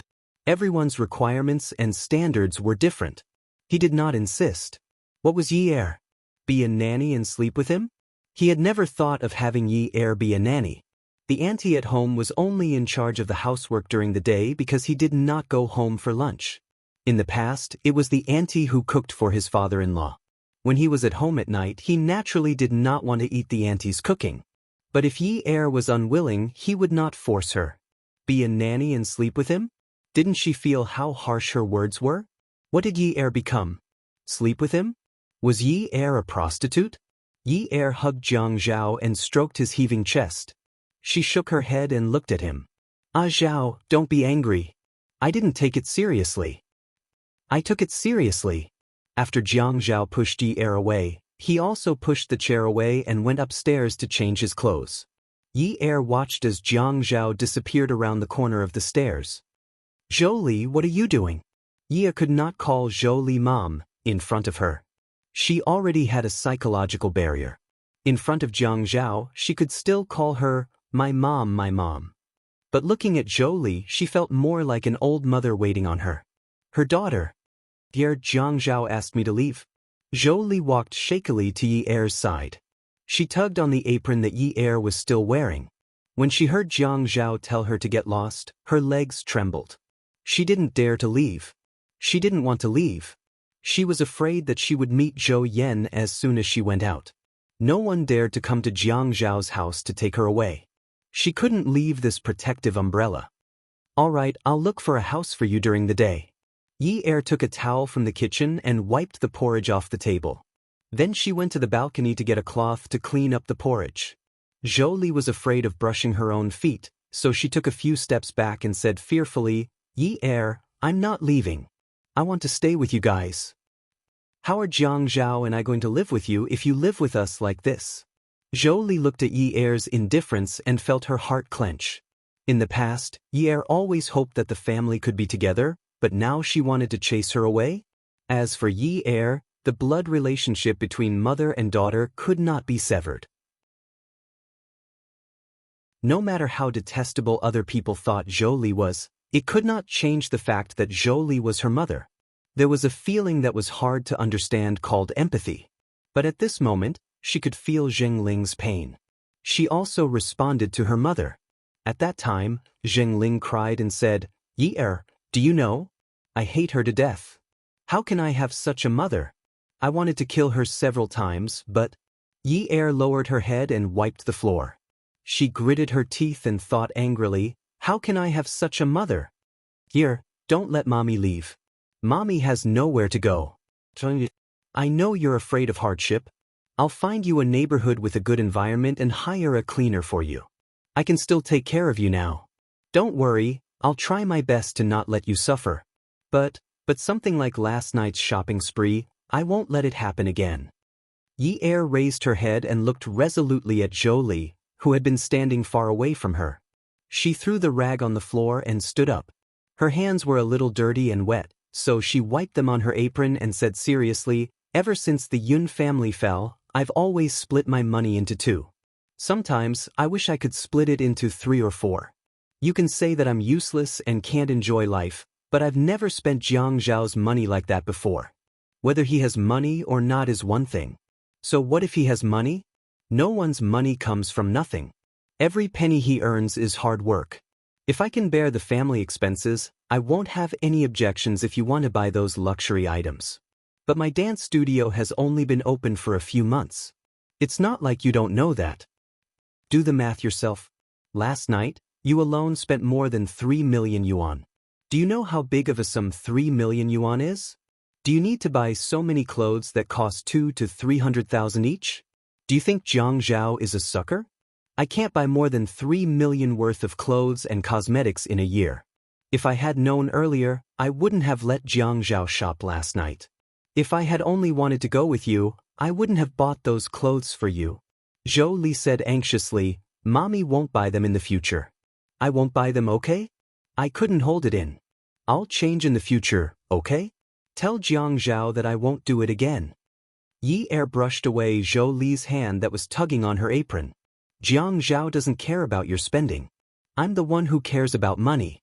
Your lifestyle and habits don't match his. If you live together, this kind of thing will definitely happen again. Don't you think what you said just now was unpleasant? What do you take me for? That's what Jiang Zhao cares about. Do you know that? Yi Er, I just don't want you to have a hard time. My breakfast is..." Upon hearing Zhou Li's pitiful tone, Yi Er recalled the day her father was hospitalized. She sneered, "Your breakfast is all sent by Haiyue restaurant, right?" In the past, at the Yun family, it was specially prepared by a Guangdong chef every day, right? That's how my father and Yuan Shichang treat you well, but that's not how Jiang Zhao and I live. He and I both like the way we live now, but you look down on it. If you really have a problem with breakfast, can't you tell me in private? Don't you know that I made breakfast? Jiang Zhao is treating me well now, so he's angry at you. Have you ever thought about what would happen if he doesn't treat me well and you ruined your own daughter's breakfast in front of your son-in-law? And is this kind of breakfast really that unbearable? Dad, Sijie, and the rest all said it was very good. Yi Er's voice became a little hazy with uncertainty. After hearing Zhou Li's words, she couldn't help but wonder if her family's praise of her cooking was false. What about Jiang Zhao? Could it be the same? At this moment, she felt a warmth on her back. Jiang Zhao had already changed into his suit. He hugged her from behind and put his mouth next to Yi Er's ear as if there was no one else around. "I'm going to work. Go and do what we talked about last night." He pecked her cheek. "Breakfast was delicious. I liked it a lot. Don't think too much." Yi Er's heart instantly warmed. After Jiang Zhao finished speaking, he didn't look at Zhou Li and sat down again. He picked up the bowl of porridge that Yi Er had just eaten and started eating with big bites along with the side dishes. After he finished eating the egg, he wrapped a piece of bread with side dishes and put it in his mouth to eat with big bites. This was the way he liked to eat carelessly. When they ate outside, Jiang Zhao would always be gentlemanly and elegantly savoring the food without leaving any crumbs at the corners of his mouth. But when he ate Yi Er's food at home, he always liked to eat with big bites. The way he ate showed how he liked it. Zhou Li watched as Jiang Zhao ate his breakfast in satisfaction and didn't dare to lean against the table. She felt that even though Jiang Zhao and Yi Er had laughed before, when they sat down to eat, there was a terrifying aura that kept people away. Jiang Zhao didn't call Yi Er to eat. He finished a few mouthfuls and went to work. No matter what Zhou Li promised Yi Er was determined to find a new house for Zhou Li. This was something she had decided on last night. Zhou Li was her mother. No matter how hateful she was, this blood relationship could not be severed. It was impossible to sever it. Jiang Zhao said that they had an obligation to support her.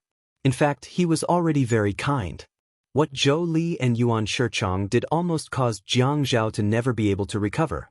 If Zhou Li had the slightest bit of conscience, she would have come to inform her. But she didn't. She couldn't ignore it. She couldn't force Jiang Zhao to live under the same roof as someone who wanted to harm her. Moreover, the hospital said that her father's condition had improved and that he was about to be discharged.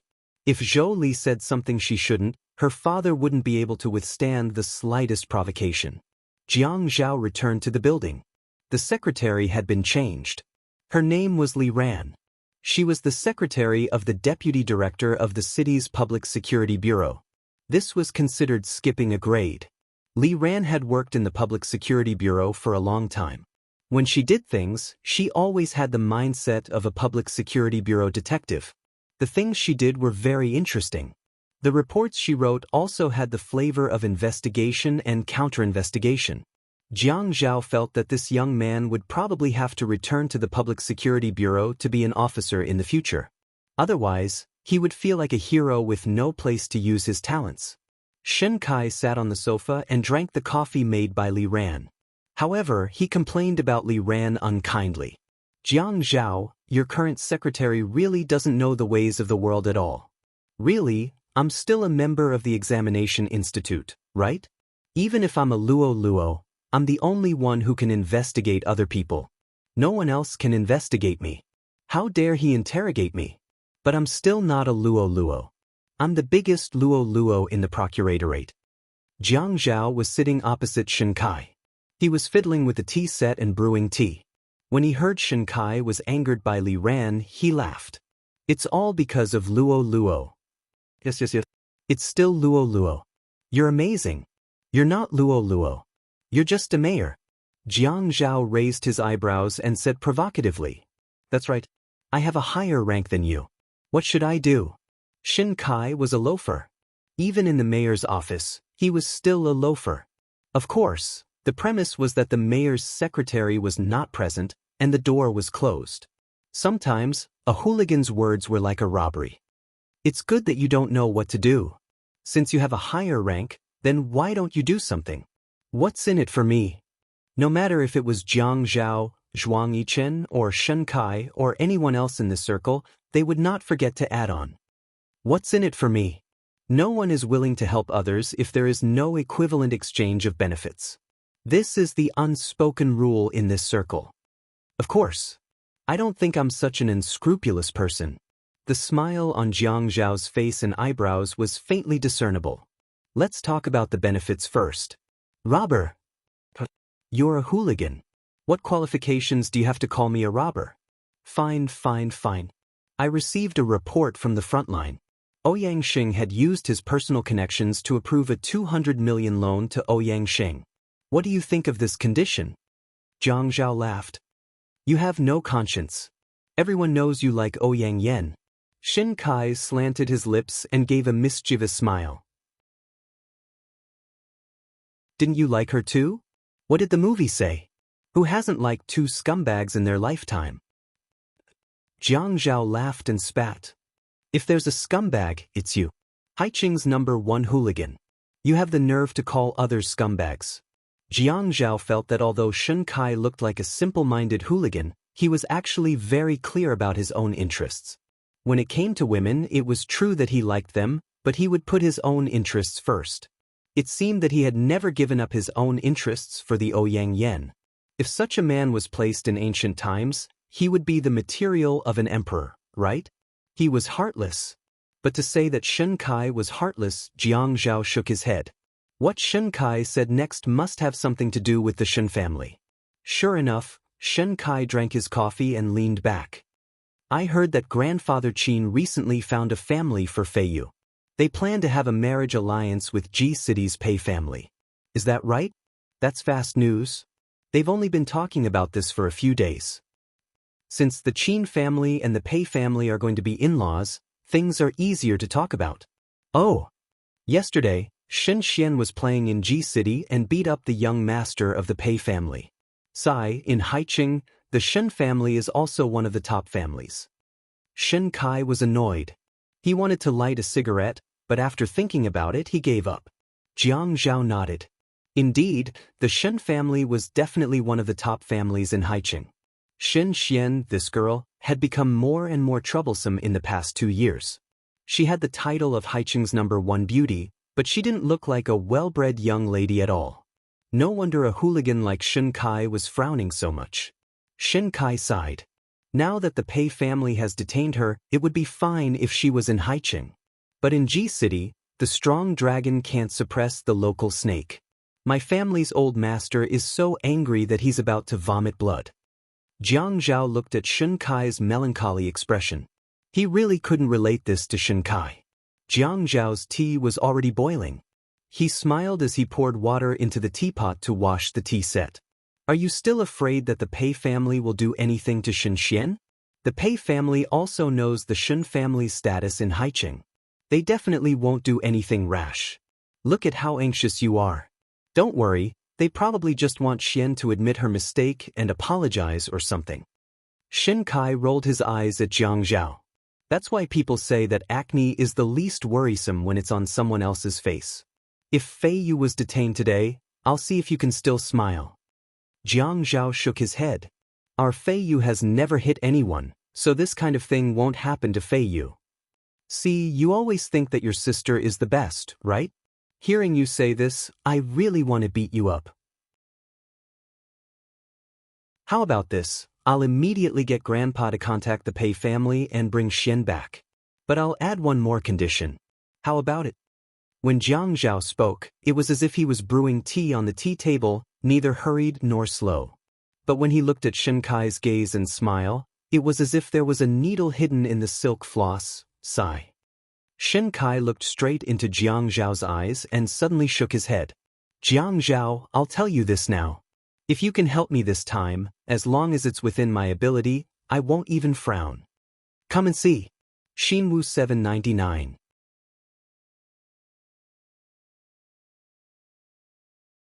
Chapter 685. Jiang Zhao's heart skipped a beat. He felt that the situation was not as simple as it seemed. Is it that serious? Shen Kai heaved a sigh of relief. His brows furrowed tightly as he said solemnly, last night, Shen Xian was playing with her friends at a nightclub in G City. She had too much to drink and tried to hit him with a bottle. She hit the back of his head and he fainted. His condition is very serious now. Send someone to find out if he can leave the ICU. It's unknown. There's a 90% chance that he will become a vegetable. Oh my God. Jiang Zhao frowned as well. No wonder Shen Kai looked like this. Something that could make this loafer so serious was indeed not a small matter. What's wrong with little Xian now? She dares to cause trouble everywhere? Shen Kai couldn't drink any more coffee. He placed the cup on the coffee table and said angrily, it's all because she didn't want to marry into the Han family. She wanted to ruin her reputation. Now she's causing trouble in City G. She's so far away from the emperor. Jiang Zhao couldn't continue brewing his tea anymore. He leaned back. This matter wasn't something that anyone could interfere in. No wonder. If she had really hit one person, the two big families would not have made things ugly. They would have just apologized and the matter would have been settled. However, she had hurt him to this extent. G City was located in the south. It was as famous as the Jiang family in the east. It was a rich family that no one dared to offend. Shen Xian had beaten young Master Pei into a vegetable. The Pei family would not let this matter rest. This was no longer a matter of how high the heavens were and how far the earth was. Did the Pei family reveal how they are going to deal with this matter? At this time, Jiang Zhao no longer dared to rashly raise any conditions. Some businesses really couldn't be accepted just because he said so. At this time, Shen Kai finally couldn't take it anymore. He took out a cigarette, picked it up and showed it to Jiang Zhao. There was an ashtray and a lighter on Jiang Zhao's coffee table. He pointed at the lighter. Shen Kai took the lighter, lit the cigarette, took a puff, and exhaled the smoke. He gritted his teeth and said, "With such a serious injury, I'm afraid my little bastard will have to go to jail." Jiang Zhao repeated in a deep voice, "Jail?" "Yes, the Pei family doesn't agree to reconcile. Our old master has never lowered his head to anyone in his life. This time, he tried his best to put in a good word, but they didn't give him any face. But then again, if there's anyone to blame, it's that little rascal's fault for being too good at causing trouble. No matter who it is, it's impossible for them to just let it go, right?" Jiang Zhao nodded. "That's right. No matter who it is, they won't just let it go. Even if my grandfather comes forward, he might not be able to," Shen Kai said. "Now, we really need Grandpa Qin to be the peacemaker." After all, the Qin and Pei families intend to form a marriage alliance. Grandpa Qin said that no matter the cost, we can't let the little rascal go to jail. This isn't a matter of reputation. You know that we all have a hard life.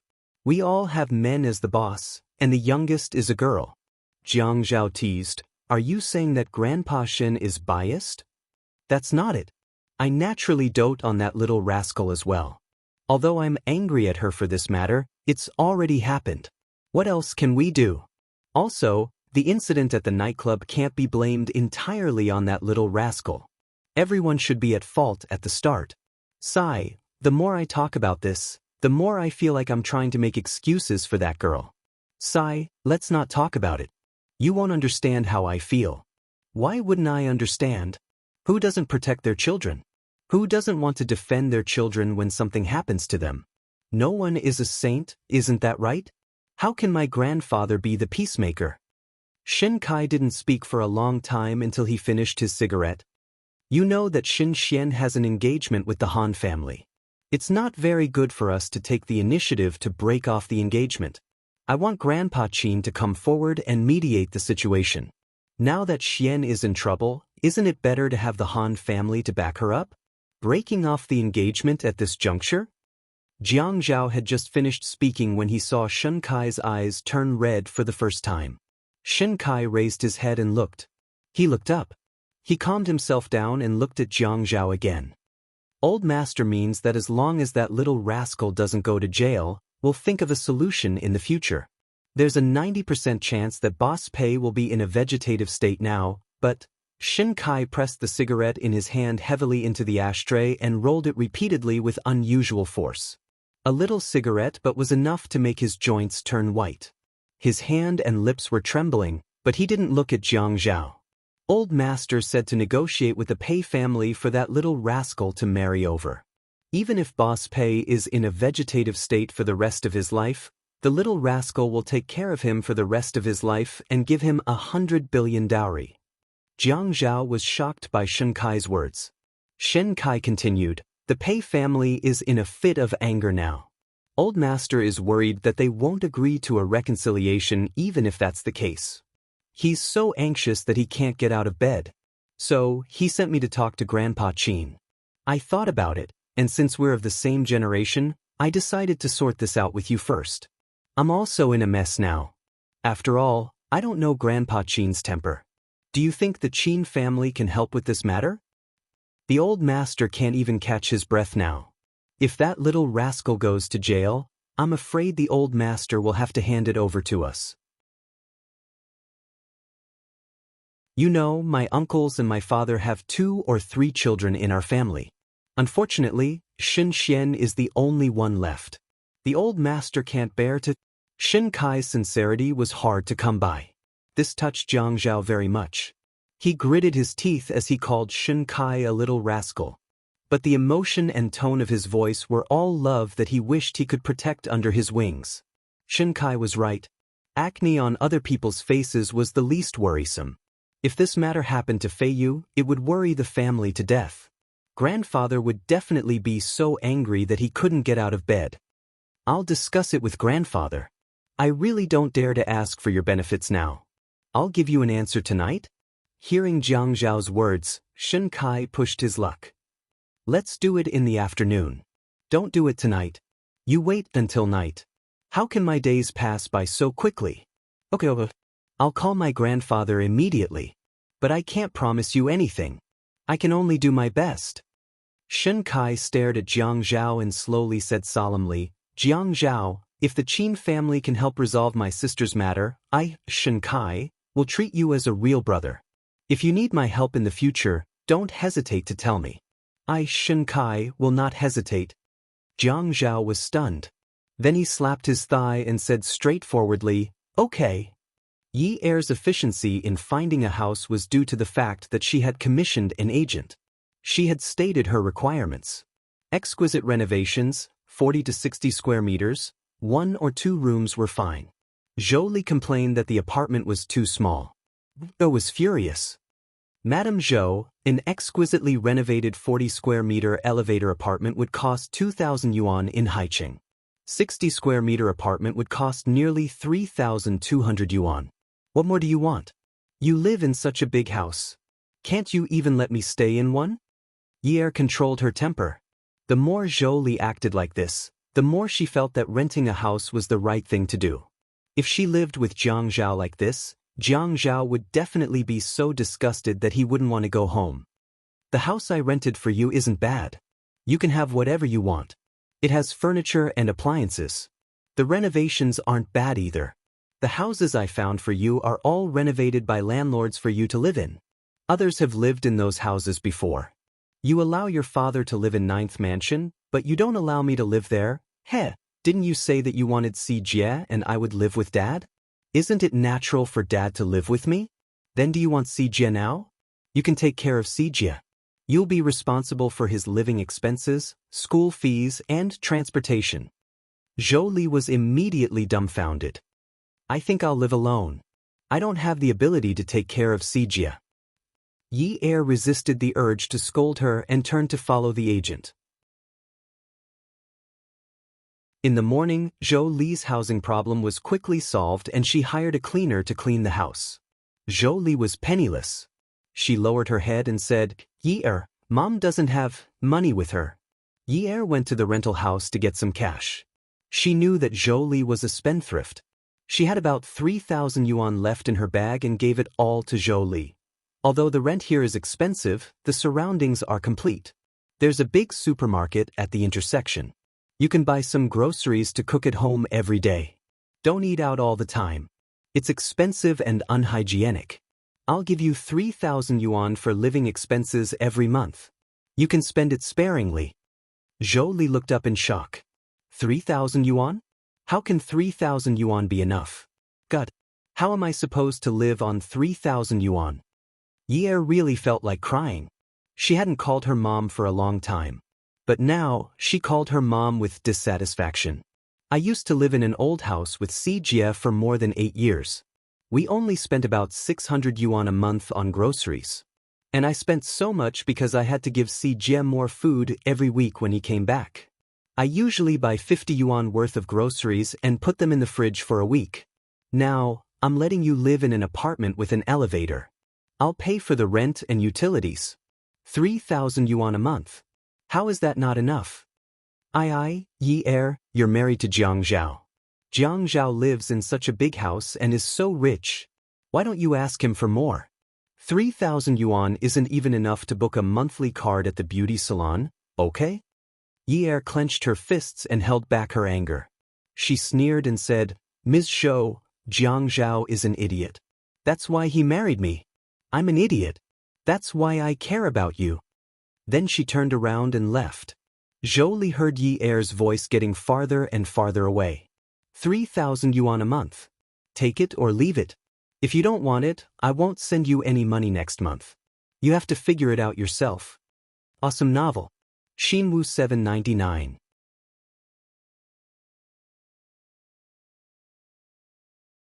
Chapter 686. Zhou Li chased after Yi Er anxiously. Yi Er, don't treat Mom like this. After Yi was pulled, she turned around and sighed with her shoulders slumped. You also said that you're my mother. If it weren't for this gauze on your face, who would say that you look like my mother? You look just a few years older than me. Sometimes, I really want to say some hurtful words to you, but I can't. I hate that I've inherited Dad's genes in my blood. If only I had inherited your cold-blooded and heartless genes. Zhou Li slowly let go of Yi Er's hand. Yi Er, you said that Mom is cold-blooded? Isn't that so? Yi Er pursed his lips. Other than Yuan Shichong, who do you have feelings for? My father? You don't, right? You don't either. If you have feelings for Sijie, why are you saying that you don't want him anymore? You're afraid that he'll drag you down, right? Other than your own comfort, who else have you thought about? Do you think that it's only right that Yuan Shichong protect you? Do you think that he should protect you since you've been with him for so many years? Mom, putting aside the matter of Jiang Zhao and Yuan Shichong, I think that Yuan Shichong is more humane than you. Really, at least in that situation he didn't drag you down with him. He clearly knew that if he did, you would become his accomplice. As long as you helped him get a lighter sentence, he would have given you a lighter sentence. Gently, but he didn't do it, but you touch. But tell me honestly, have you ever been touched? Have you ever been touched from the bottom of your heart? Yi Er left with a hint of disdain. Zhou Li returned to her room with the 3,000 yuan that Yi Er had given her. She suddenly didn't know what to do. Whether it was with Yun Hongwei or Yuan Shichong, she had never been so tight on money as she was now. What could she do with 3,000 yuan? Yi Er said that she used to spend 600 yuan on groceries in the past, and that was only when Yuan Shichong was at home on weekends. And when she went out to eat with Yuan Shichong, she had to eat a steak that cost 2,000 yuan each. A cocktail made by a high-class bartender cost 700 to 800 yuan, not to mention an expensive glass of red wine, booking the entire theater for a movie. Yi Er said that her clothes and cosmetics cost less than 3 million yuan a year. However, if one day she wanted to shop, not to mention 3 million if she bought jewelry, it would be more than 10 million. Yuan Shichong always said that he would buy her all the stars. As long as someone was willing to sell her, only the best things in the world were worthy of her. Yun Hongwei had also said this before. Touching the gauze on his face, how should he go on in the future? Jiang Zhao told Qin Rongfang about the Shen family over the phone. Originally, he planned to go back to the house to talk about it in detail at noon, but Qin Rongfang said that it was not good to go home during working hours, so he went to the building to find him. When Shen Kai heard that Qin Rongfang was coming over, he did not leave and kept waiting. Qin Rongfang was led into Jiang Zhao's office by Li Ran. Shen Kai bowed to Qin Rongfang politely. Grandpa Qin, sorry to disturb you. Qin Rongfang patted Shen Kai's shoulder. Kai Zi, this child is getting more and more pleasing to the eye, huh? Grandpa Qin, you're too kind. You've grown up. This kid has a sense of humor. I like him. Li Ran asked Qin Rongfang what kind of tea he would like to drink, and Qin Rongfang said that Jiang Zhao knows how to brew tea. Shen Kai said unhappily. Li Ran, why didn't you check the household register? Li Ran looked at his watch and did not beat around the bush. Mr. Shen, the office in the building closes at 11:30 p.m. Those who look for Mayor Jiang at this time are all private matters, and it's not convenient for the secretary to ask. Jiang Zhao and Qin Rongfang both burst into laughter. Shen Kai was not in a good mood, but he only scolded him. Idiot. After the three of them sat down, Qin Rongfang went straight to the point. Kai Zi, that brat Shen really beat Boss Pei until he is in a vegetative state? Why didn't I hear old Pei mention this? It should be because everyone is rushing to the hospital. How can they be in the mood to talk about it? Shen Kai actually understood why the Pei family wanted to detain Qin Rongfang. He just wanted to minimize the harm to his sister. Now that Qin Rongfang was so concerned about it, he told him the whole story. Qin Rongfang reached out to pinch the skin between his brows and rubbed it. His snow-white brows were furrowed. Although our Qin family doesn't have much business dealings with your Shen family, old Shen and I have never stopped seeing each other. For old Shen to make such a decision, I can understand his heart-wrenching feeling. To be so angry, I'm afraid he can't wait to raise his walking stick and beat Shen to death? Shen Kai nodded solemnly. Isn't that so? He keeps shouting at home that he wants to go to G City and beat that little bastard to death. The more he shouts, the more he can't catch his breath. Everyone at home is worried. Qin Rongfang said, "It's the same for anyone else. He keeps shouting about that troublemaker, but in his heart, he just wants his child to be safe. Otherwise, even if you put a knife to old Shin's neck and gave him 100 billion yuan, he wouldn't bear to marry Xian to a comatose person. This is simply the worst plan. But we don't have a good solution. If it was in Haiqing, we could think of something, but the Pei family's roots are in the south. We can't do anything. Even if we use our connections, it's impossible to overcome their local influence." Grandpa Qin knows that the Pei family's influence is similar to the Jiang family in the east. Not only are they rich and powerful, but they also have a complicated political background. If the Pei family refuses to reconcile and insists on making a fuss, we can't do anything at all. Qin Rongfang nodded as he listened. Shen Kai took over Jiang Zhao's job just now. He poured the tea and handed it to Qin Rongfang with both hands. This was how a well-mannered family taught the younger generation to serve tea to their elders. Qin Rongfang especially liked that the children of rich families inherited the old tradition. He always felt that the younger generation's attitude towards their elders determined a person's character. Even if an unfilial person could achieve great things, it would only be 30 years in the East, and 30 years later, it would be the West. Good qualities could be passed down to the next generation. Only with such children could the family's lintel shine. After drinking Shen Kai's tea, Qin Rongfang put the cup back on the table. "Kaizi, I know that old Shen asked you to come to me because you can make the decision. I'll definitely help if I can. Don't talk about this and that. It's like we're robbing a burning house." "Grandpa Qin, what are you talking about? I didn't think of that." Whether he thought of it or not, there was no need to say it too clearly. Everyone knew that there was no such thing as a free lunch. The Shen family and the Qin family didn't have much business dealings in the past, but they would in the future. "I'll make a trip to Ji City tonight. You Jiang Zhao, come with me. If Roxuan really marries over, our Qin family and the Shen family will be related relatives." "Okay, thank you, Grandpa Qin." Jiang Zhao nodded. "Grandpa, then I'll ask for leave." Qin Rongfang nodded in agreement. When Jiang Zhao asked for leave, he wanted to take Yi Er with him. Yi Er said no. "Dad is still in the hospital. Yunyi, let's hire 2 more nurses to take care of him for 2 days. Can't you go with me for 2 days? I'm going to Ji City with Grandpa this time. It's a tricky situation. Are you just going to watch your husband fight with others alone without anyone to take care of him?"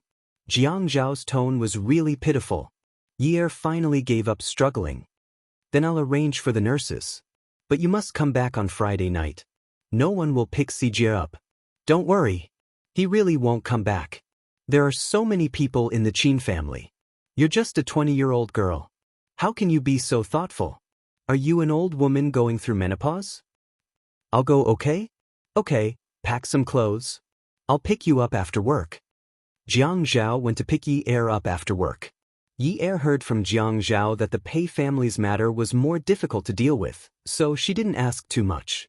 She only listened to the conversation between the 3 men on the private plane and roughly understood the whole story. The housekeeper made tea for Qin Rongfang every once in a while, and the family doctor took his blood pressure from time to time. After getting off the plane, the airport was very crowded. There were people everywhere to pick them up. Even though they came out of the VIP passage, they could still feel the bustle of Ji City from the busy footsteps. Shen Kai and Qin Rongfang walked in front and talked as they walked. Jiang Zhao held Yi Er's hand and walked behind. "Yunyi, I didn't bring you here for fun this time. I know. You want me to take care of you and Grandpa, right? I'll do my best. Don't worry. It's not that." Jiang Zhao brought Yi Er's hand to his lips and kissed it. "Yunyi, I wanted to bring you here to take a look at the negotiations between the big families. You might have a sense of superiority when you're in Haiqing. The Qin family's power, the Jiang family's power in the east, and my status will form a sense of superiority in your heart. But you have to remember that in this world, there will always be people who are better than you. You have to leave yourself some leeway when you do things." Shen Xian caused trouble this time, and the Shen family sacrificed at least half of their power to ensure her safety. Yi couldn't help but feel apprehensive. However, Jiang Zhao continued, if sacrificing half of the empire can protect her, then that's still fine. But you will see in a moment. For some clans, even if you offer up half of the empire, they might not even care about it. That's because they have their own powerful kingdoms. Perhaps even if grandfather were to personally make a move today and do his best, he might not succeed. So Yunyi, now you should know why the Jiang family and the Qin family are so powerful, but they still use a mediocre education method instead of a tyrannical one, right? It's because if you walk by the river often, your shoes will inevitably get wet. Xian's mistake this time is enough for her to regret it for the rest of her life. Yi squeezed Jiang Zhao's hand. Her palms were sweaty. She stopped in her tracks and looked into Jiang Zhao's eyes. She said firmly, hubby, no matter what official you become in the future, I won't put on airs and offend people outside. I promise.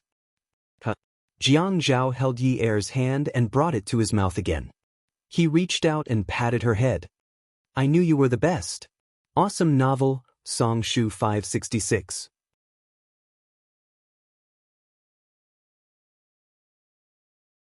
Chapter 687.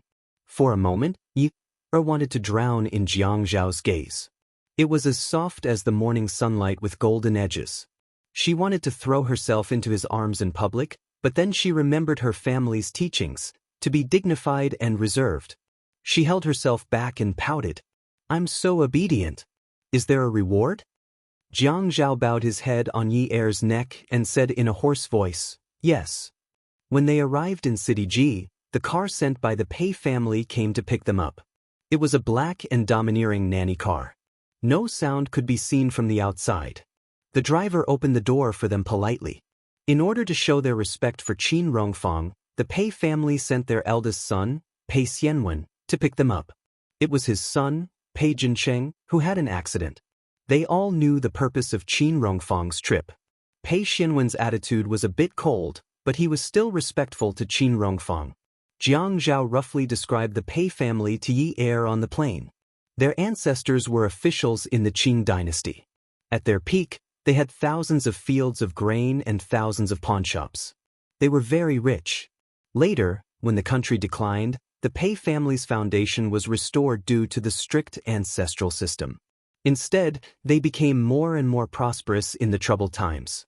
It was not until the domestic movement and the struggle for ownership of land that they truly declined.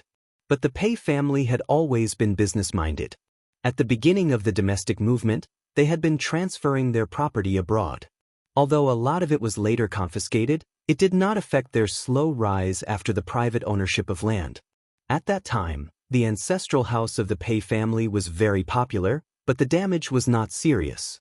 After the private ownership of land, the old master of the Pei family bought the ancestral house and renovated it. Jiang Zhao said that if he went back to Jiangzhou next time, he would take her to see Jiang Rui's snow garden. It was a large house left by the grandfather of the Wen family.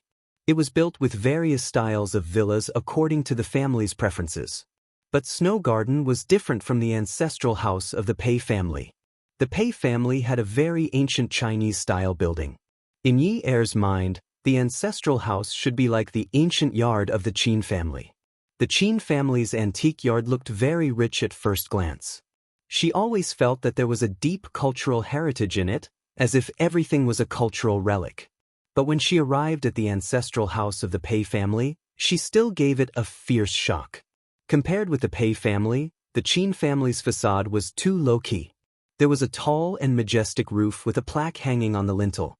The words, Pei Residence, were written fiercely and majestically. The vermilion lacquer door looked like the ancient palace doors on TV. There was a bronze tiger ring on the door. The two stone lions at the entrance revealed their ferocious glints and were awe-inspiring. The blue stone steps went up layer by layer. After a few steps, there was a thick and wide doorsill that was about a foot high. This facade was much bigger than the Qin family's. Yi Er was startled for a moment. He felt that they weren't going to enter a mansion. Were they going to enter a prince's mansion or the imperial palace?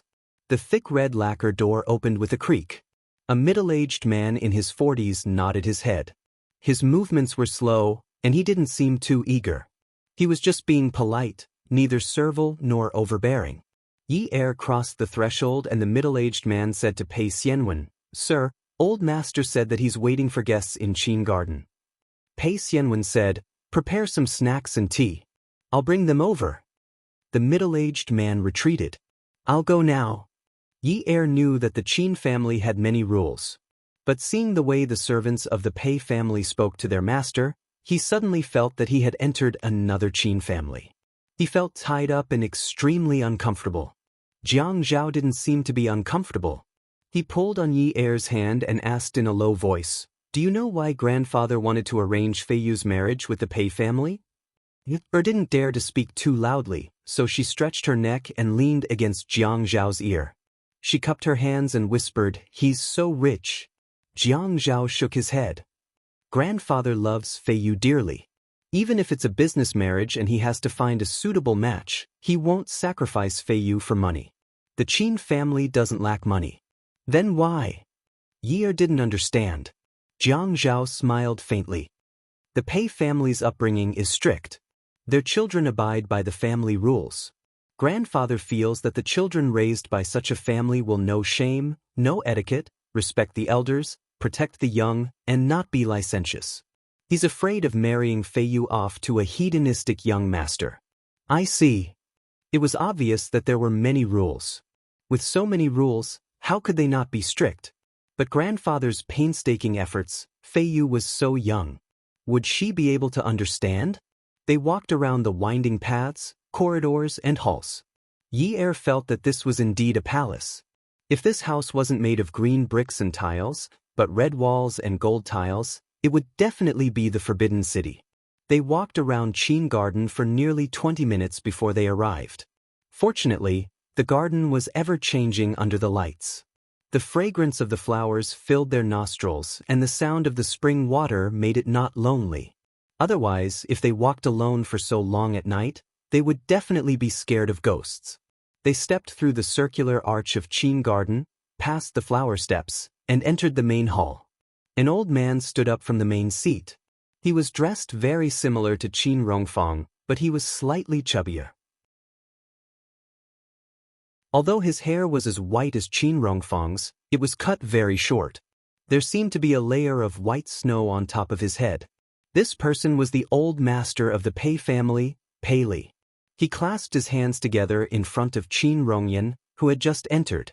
There was a string of prayer beads around his palms. His eyes were smiling. "You've worked hard." Qin Rongfang also clasped his fists the moment he saw Pei Li. His eyes were also smiling. They were very familiar. "Old friend, we meet again." Qin Rongfang let go of his clasped hands. The two old men shook hands. Pei Li pulled Qin Rongfang to the main seat beside him. "Old Qin, you've come a long way. Have a seat first." Then he walked back to his seat and sat down. Qin Rongfang said, "I was afraid to disturb you." "What are you saying? I'm old and useless. Since you're here, let's talk about health." The two of them laughed heartily. Jiang Zhao, Yi Er, and Shun Kai stood in the main hall obediently, waiting for the old man to finish speaking. Pei Li looked and fiddled with the prayer beads in his hands. He raised his hand and pointed to the guest seat. "Thank you, Grandfather Pei." The three of them respectfully sat down and didn't speak anymore. Pei Li glanced at Shun Kai.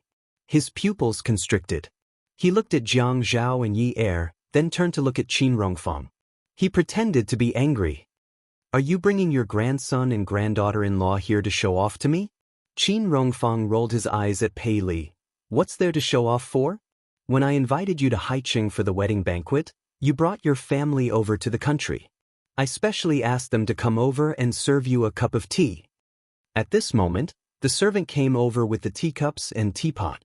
Jiang Zhao pulled Yi Er up and walked to Pei Li. "Grandfather Pei, this is my wife Yunyu. It's the first time I've brought her to see you. Grandfather, please bear with her if she doesn't know any better." With that said, he led Yi Er to bow to Pei Li. Yi Er's eyes were sharp. When he saw the servant put down the teacups, he took the teapot from the servant's hands. Just like in the Qin family, he filled the two teacups on the main seat with water. Then, he handed the teapot back to the servant. He gave the first cup of tea to Pei Li and smiled faintly. Grandfather Pei, have some tea. Okay. Ha. Pei Li took the teacup from Yi Er's hands and blew on the lid. Yi Er passed Qin Rongfang's tea over. Grandfather, have some tea. Pei Li looked at Yi Er and smiled at Qin Rongfang. You said you weren't here to show off. It would be strange if you weren't here to show off in front of me, someone who doesn't have a granddaughter-in-law. Look at your smug face. Qin Rongfang said, It's okay. You'll definitely have a granddaughter-in-law soon. Shen Kai knew that he couldn't go up and say anything at this time. Otherwise, he would ruin the atmosphere. However, it was a little awkward. It wasn't until Jiang Zhao turned around and gave him a look that he sat down and continued to wait. Old friend, you know that I'm here this time. Qin Rongfang took a sip and put down the teacup. Pei Li's smile finally couldn't disappear. It darkened. Old Qin, let's not talk about other things today. Granddaughter-in-law is here. Let's talk about something happy. Qin Rongfang gave Shen Kai a look. Shen Kai stood up and walked to the main hall. He bowed to Pei Li. Grandfather Pei, my sister didn't know how to cause trouble. Originally, my grandfather wanted to come personally to apologize, but he suddenly fell ill and couldn't come. My father is also overseas. He just received the news and is rushing over. Now, I'm the eldest brother in the family. I hope Grandfather Pei can forgive me. Shen Kai bowed again. It was a very deep bow. Pei Li's fingers moved faster and faster. Seeing Shen Kai's gaze become sharper and sharper, Yi Er was nervous about the atmosphere. He secretly wiped the sweat on his forehead. I think it's better to handle this matter impartially. Pei Li gritted his teeth as he said this. Shen Kai's back trembled. He straightened up and looked at Pei Li earnestly. Grandfather Pei, the Shen family didn't educate Shen Xian well. We feel very guilty. Shen Xian should be punished for this matter, but she's still young. There are many opportunities for her to change. Since this mistake was caused by her, no matter what happens to Jincheng in the future, she should be the one to take care of him. The Shen family is willing to give a dowry of hundreds of billions to let Shen Xian marry Jincheng. Bastard! Pei Li slammed his hand on the table. The teacup on the table shook for a while. Hundreds of billions? My grandson is worth hundreds of billions. I don't want a single cent. I want to handle this impartially. At this moment, Qin Rongfang stood up and pulled Pei Li.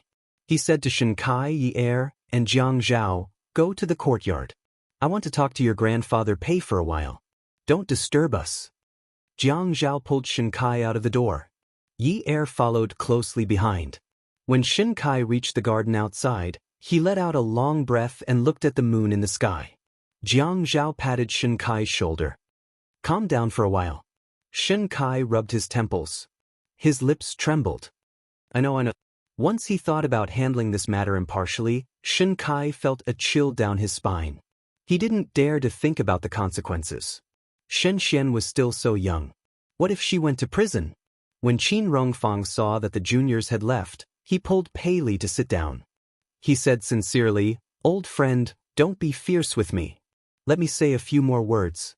If you don't feel comfortable, no matter who it is, they won't feel comfortable. But think about it. If that girl marries Jincheng and she takes care of him, won't she be punished even more? Moreover, in the future, we can think of a way to artificially inseminate that girl and give birth to a child for Jincheng. If this were to happen to other daughters of similar social status, I'm afraid no one would be willing.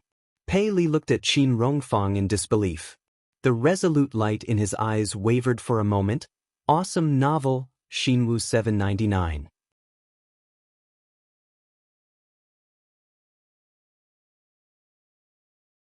Chapter 688. Shen Kai, Jiang Zhao, and Yi Er stood in the garden for almost an hour. Later, a servant went out of Qin Garden, but Qin Rongfang and Pei Li didn't come out from the main hall. It wasn't until a series of footsteps came from outside the arched door of Qin Garden that the three of them looked in the direction of the sound. Shen Xian, you little b*** starred.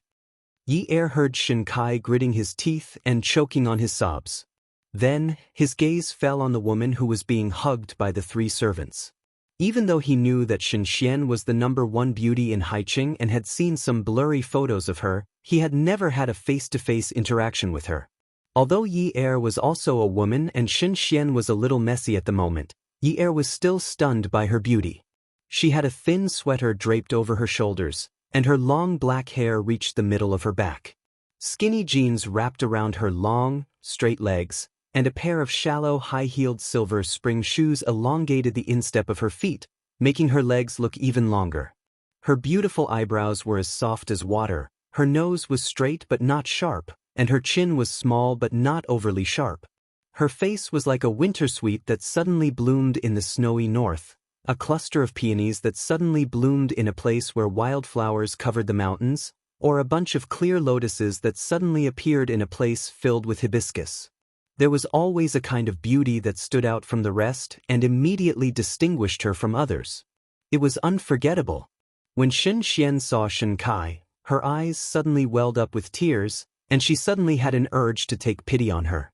Because of Shen Xian's beauty, Yi Er took a deep breath and glanced at Jiang Zhao beside him. Jiang Zhao's expression seemed normal. Shen Xian pulled Shen Xian into his arms and scolded fiercely, "You troublemaker! Are you the F***king reincarnation of Sun Wukong? You won't stop until you poke a hole in the sky, will you?"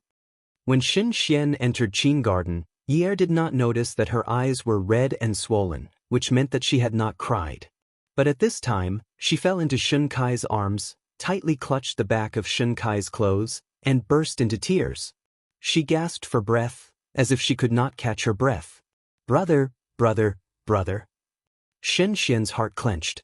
His eyes were red as he freed his hands from Shen Xian and slapped Shen Xian's buttocks twice. "You little bastard!" Shen Xian cried even harder. "Brother, I killed someone, I killed someone." Shen Kai was stunned. He shook Shen Xian's shoulder and said, "Little girl, little girl." Shen Xian looked at Shen Kai with pain in her eyes. Her body trembled like a sieve. "Brother, I killed someone, I killed someone." Her 10 fingers were like water and scallions. She raised them in front of Shen Kai and flipped them back and forth as if she was in a trance. "Brother, I just took that bottle and threw it at him. Brother, I didn't mean to. I just wanted to teach him a lesson. I just couldn't stand him. I didn't want to kill him." Shen Xian was scared, guilty, panicked, and lost. All kinds of emotions hit her as if she was about to collapse. Her eyes were hazy and unfocused. "Brother, he just fell down in front of me. Brother, he is only 26 years old. He is still so young. His life is over. Brother, I killed someone. Brother, should I pay with my life?" Shen Kai could not bear to scold her anymore. He grabbed Shen Xian's hands tightly. Little girl, listen to me. He is seriously injured, Shen Xian quivered. "He's not dead." "No, then how is he? Will he be in danger?" "Brother, I can't sleep. When I close my eyes, I see that I killed someone. He falls down in front of me hundreds of times every day. Brother, he is only 26 years old." Shen Xian had not cried since the moment she heard Shen Kai. She had been holding it in. But when she saw Shen Kai, all her panic, uneasiness, guilt, and self-blame had a place to go. She was crying and pleading. It was as if she was a different person from her usual self.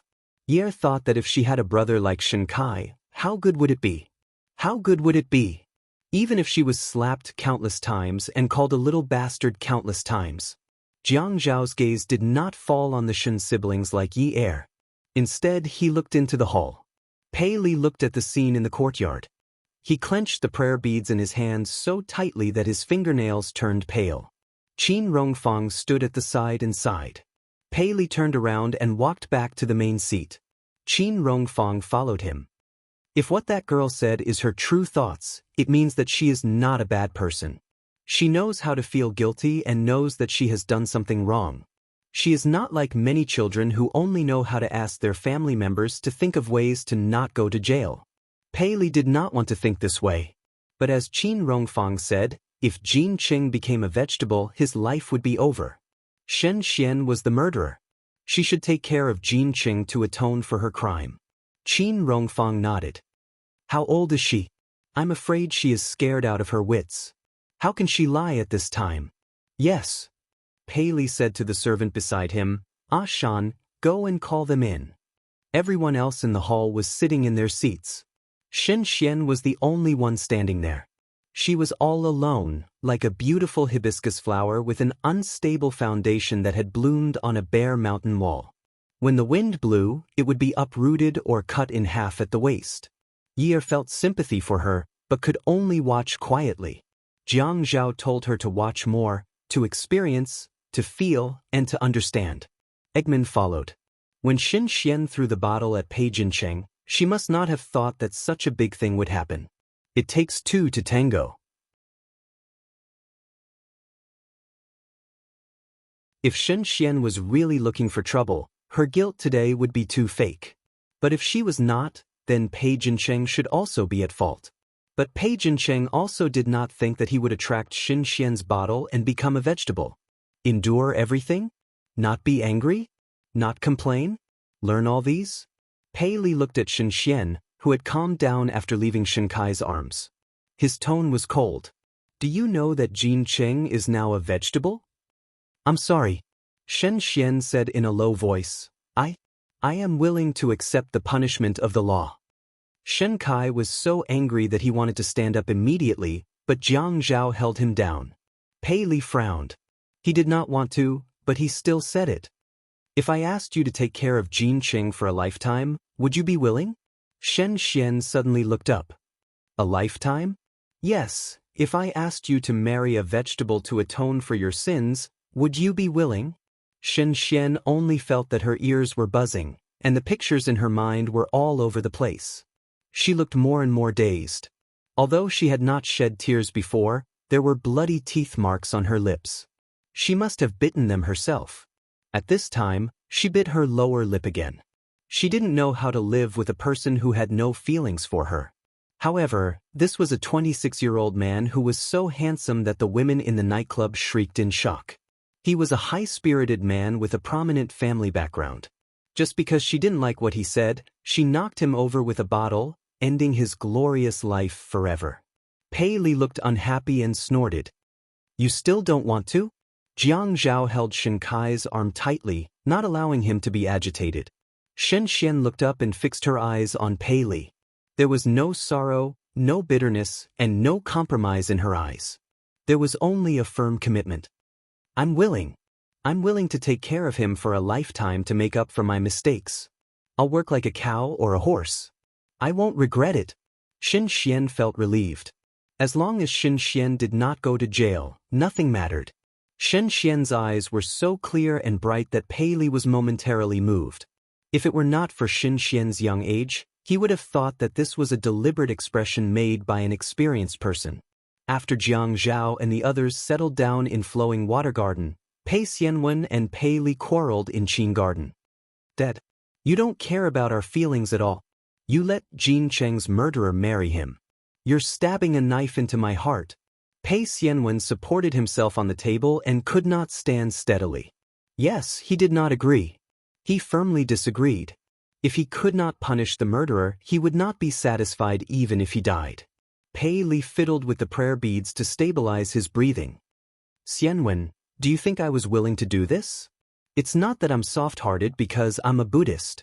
I also want to seek justice for Jin Cheng, but think about it yourself. Isn't Jin Cheng in the wrong? Pei Xianwen said angrily, the law doesn't care about that. Shen Xian should go to jail for causing Jin Cheng to end up like this.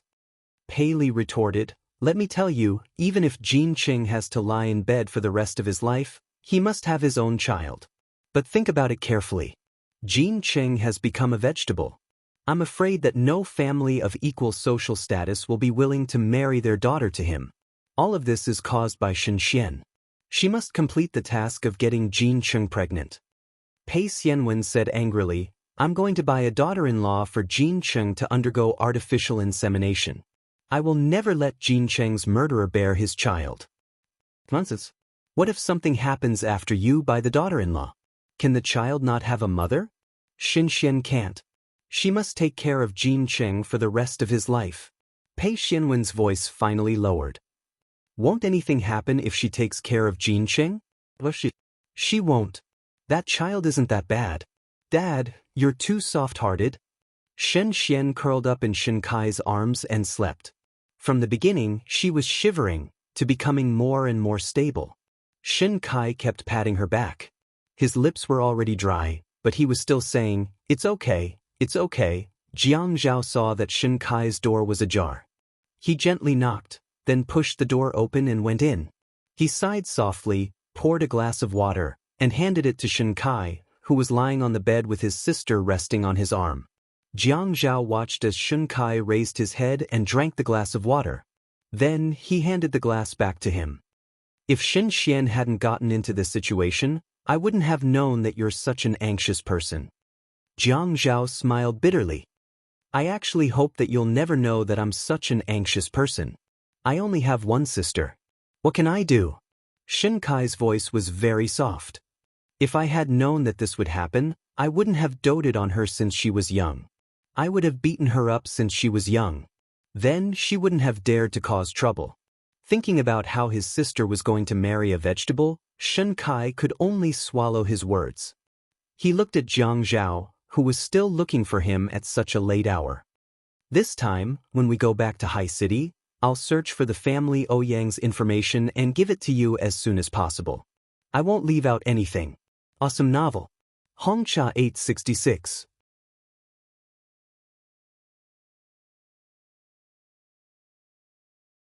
Chapter 689. Jiang Zhao smiled embarrassedly. Looking at how you're working so hard for Xin Xian, why do I feel like I'm taking advantage of her when she's down? How can that be the same? Shen Xian is my sister. The Shen family owes her a favor. I can't possibly not repay it. Shen Xian wanted to pull his arm out and let Shen Xian sleep on her own. However, when he moved, Shen Xian couldn't help but be startled. Then, in a daze, she reached out and grabbed onto his clothes tightly. Jiang Zhao pressed his palms together. Don't move. This girl was so scared that she couldn't sleep last night. She only dares to sleep now that you're by her side.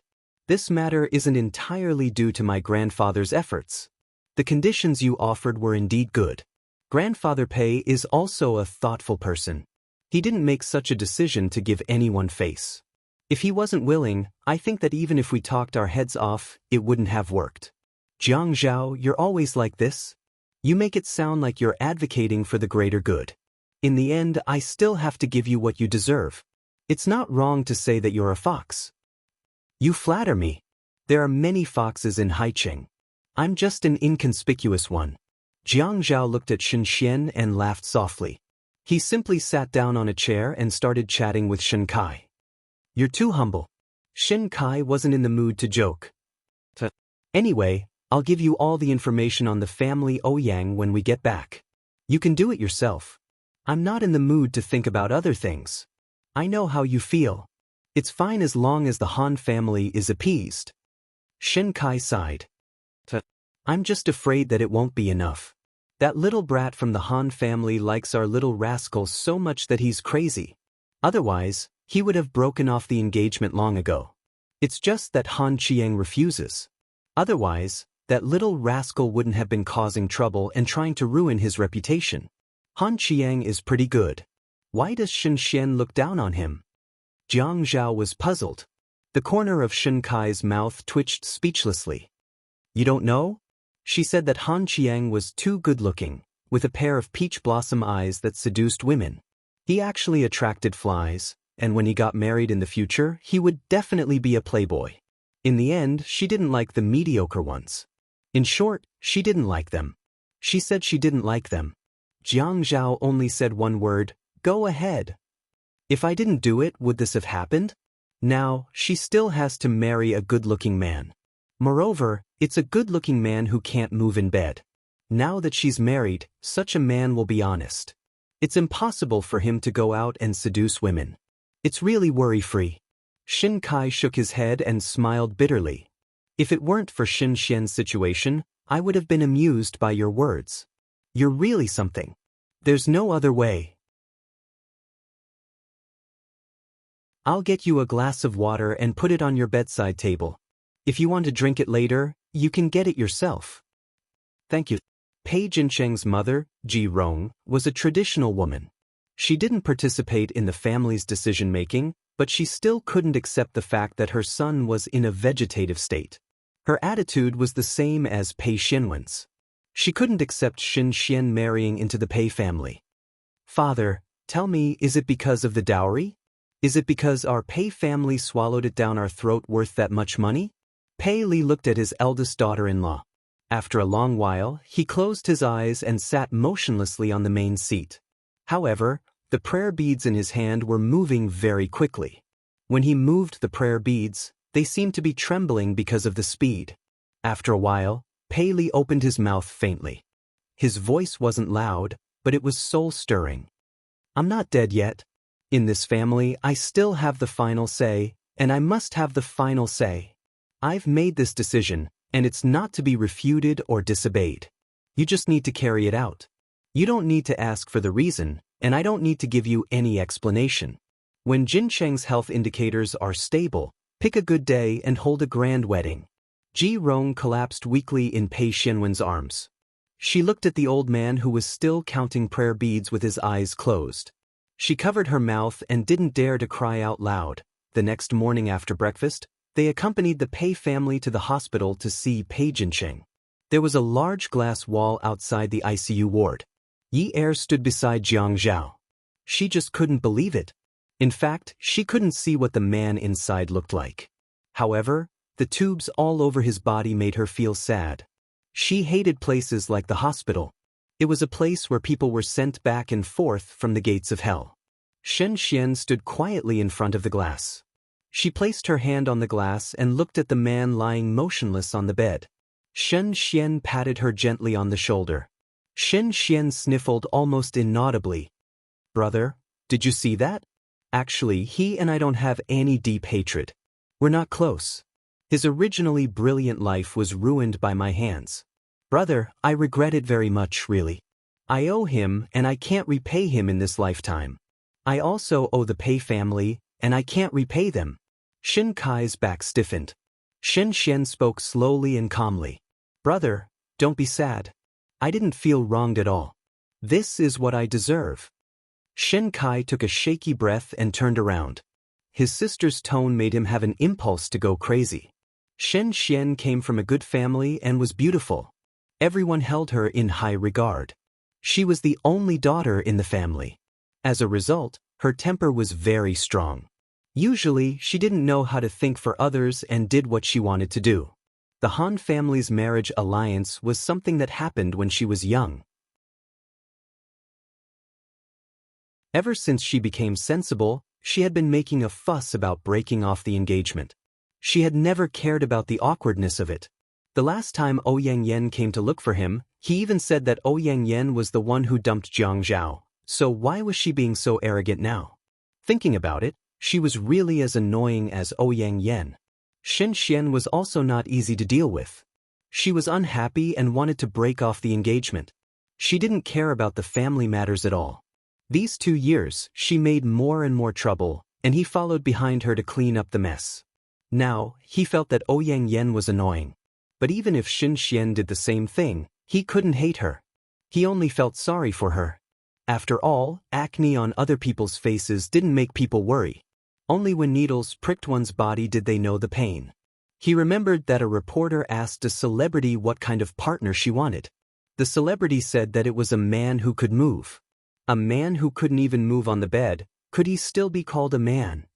Shen Kai felt a ball of fire burning in his heart. His ears were filled with Xin Xian's comforting words. Brother, don't be sad.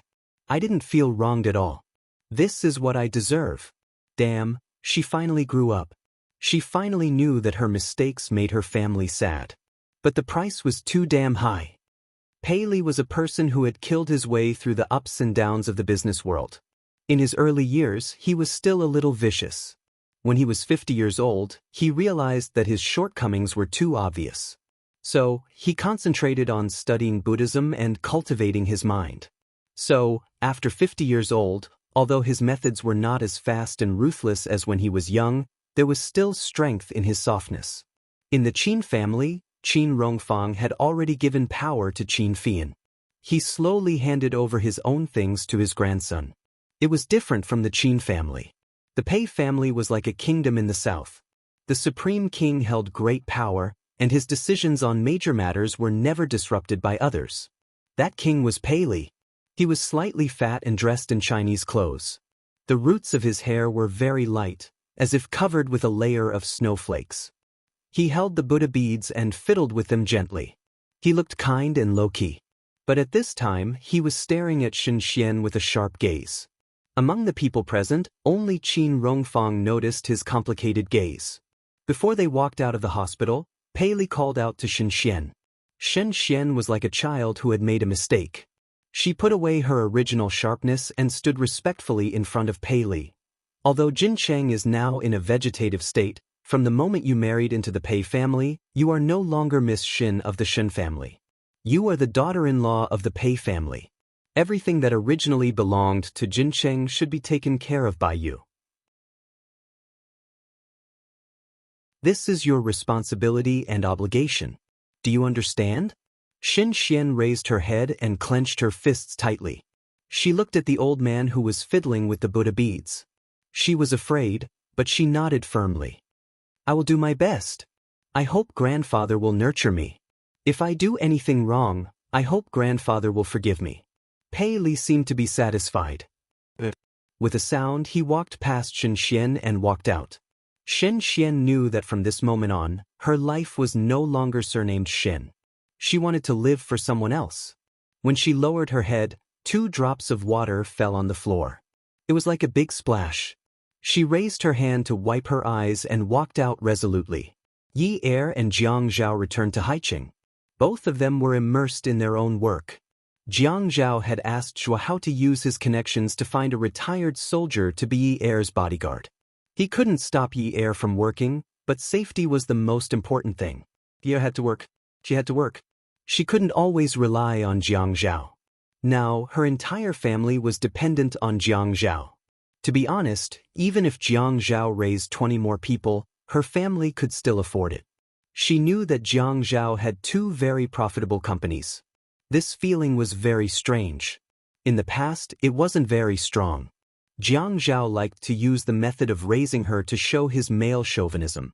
However, after Zhou Li swiped more than 3 million yuan from her card, Yi Er was completely enraged. If Zhou Li had spent her own money, it would have been fine. However, it was all Jiang Zhao's money. Even if it was work, Yi Er still couldn't do without Jiang Zhao. She thought carefully about the business advice that Xiaoya had told her before. In the end, she told Jiang Zhao to find out if there were any talent shows. It would be best if it was a national Latin dance competition or a celebrity's national Latin dance competition. She needed a dance partner. This way, her dance studio could provide contestants and teachers. Anyway, her teachers were very qualified. They weren't just for show. If she could become famous, she could become a judge in the future. She could rely on her name to make a living. Jiang Zhao quickly found a program for her. However, it wasn't a provincial program. It was a city program. This way, the viewership ratings would only be limited to the province. However, since it was her first time in the industry, it was a very good treatment to be able to be listed on the TV station. When Yi Er was fully immersed in her work preparations, Jiang Zhao felt that Yi Er had suddenly come back to life. She wasn't dead like before. Instead, it was as if another layer of petals had bloomed. It was very dazzling. Seeing Yi Er like this, Jiang Zhao was a little touched. He then asked Qin Fian to come to his office. Fian, in another 4 months, you should invest in a program at the provincial TV station. It's the same as the Dance Forest that TV Station 2 is doing now. It's not convenient for me to do it personally. I'll pay for it. Let Yun Yi bring her people to participate first. Of course, the champion must be guaranteed to be Yun Yi. After 2 rounds of this, she can become a judge in the future and raise her status. Brother, I realize that this method is a little similar to how Qiu Xiaoya became famous. Qin Fian sat on Jiang Zhao's desk and smiled mischievously. Why did you mention Xiaoya? There were so many ways to become famous. Only Qiu Xiaoya was allowed to use that method to become famous. Moreover, he didn't think there was a problem. Qin Fian said meaningfully, "Brother, you actually know that Qiu Xiaoya is with Yichen, right? I only found out a while ago. He hid it for a long time. When I asked him, he didn't allow me to tell anyone. I don't know what he's thinking." Jiang Zhao glared at Qin Fian. "I'm talking to you about serious matters now. I'm talking to you about serious matters too." Qin Fian turned sideways and looked at Jiang Zhao, who was going to get the file. He said earnestly, "You have to know that sister-in-law is not Qiu Xiaoya. Qiu Xiaoya is Yichen's underground prostitute. Sister-in-law is your legitimate wife. You can't make sister-in-law the center of attention like Qiu Xiaoya." Jiang Zhao felt that Qin Fian was really pedantic. He had thought it through now. Yi Er's fame wouldn't affect him much. Why not? Yun Yi is still young. She wants to show her value. She feels that this process is very happy. I think she should take advantage of the enthusiasm now to pursue her dreams. Qin Fian's ability to add fuel to the fire was increasing day by day. And then, after she becomes famous, will you let people talk about your wife at tea parties and after meals? He snorted. "Brother, you're not such a generous person. Let me tell you, when you go on those shows to dance, look at what those women are wearing. Latin, rumba, cha-cha, tango. Anyway, just look at them. When they spin in a circle, they're showing off their tights. They're even hugging your wife and spinning, lifting her up, hugging her." Qin Fian didn't see the change in Jiang Zhao's expression. His gaze became more and more uncomfortable. He continued, "Let me tell you, I didn't agree with sister-in-law opening this dance studio. But since she's already opened it, it doesn't matter if she's the boss. In fact, it's enough to make a little money. Don't think about making her famous. People in the arts like to say that they pursue the harmony of the soul.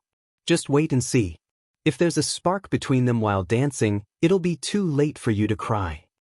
"What nonsense are you talking about? Your sister-in-law is not that kind of woman. Don't add fuel to the fire." Jiang Zhao took the file and ignored Qin Fian. He simply sat on the sofa in the reception room and flipped through it slowly, leaving Qin Fian alone at the desk. "You still don't believe me?" Qin Fian wouldn't let go of a chance to make Jiang Zhao repent. Hey. He hurried to the reception area and sat on the sofa on the other side. "Brother, don't blame me for not reminding you. Let me tell you, those duet groups, those pair figure skating groups, and don't even talk about those national dance groups. They're all in the name of pursuing art. On the road to pursuing art, they eat their partners into their stomachs. The people I'm talking about in this field are quite a lot of people who get married and have extramarital affairs, right?" Beauty novel, Song Shu 566.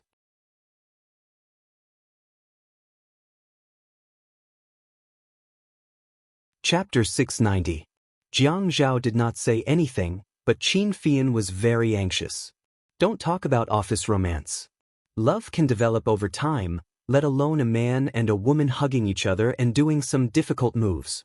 I asked you to hug a beautiful woman and practice dancing for a few hours every day. Try it. Don't you have any reaction at all? Fine, you don't have any reaction now. You have sister-in-law. Qin Fian deliberately helped Jiang Zhao.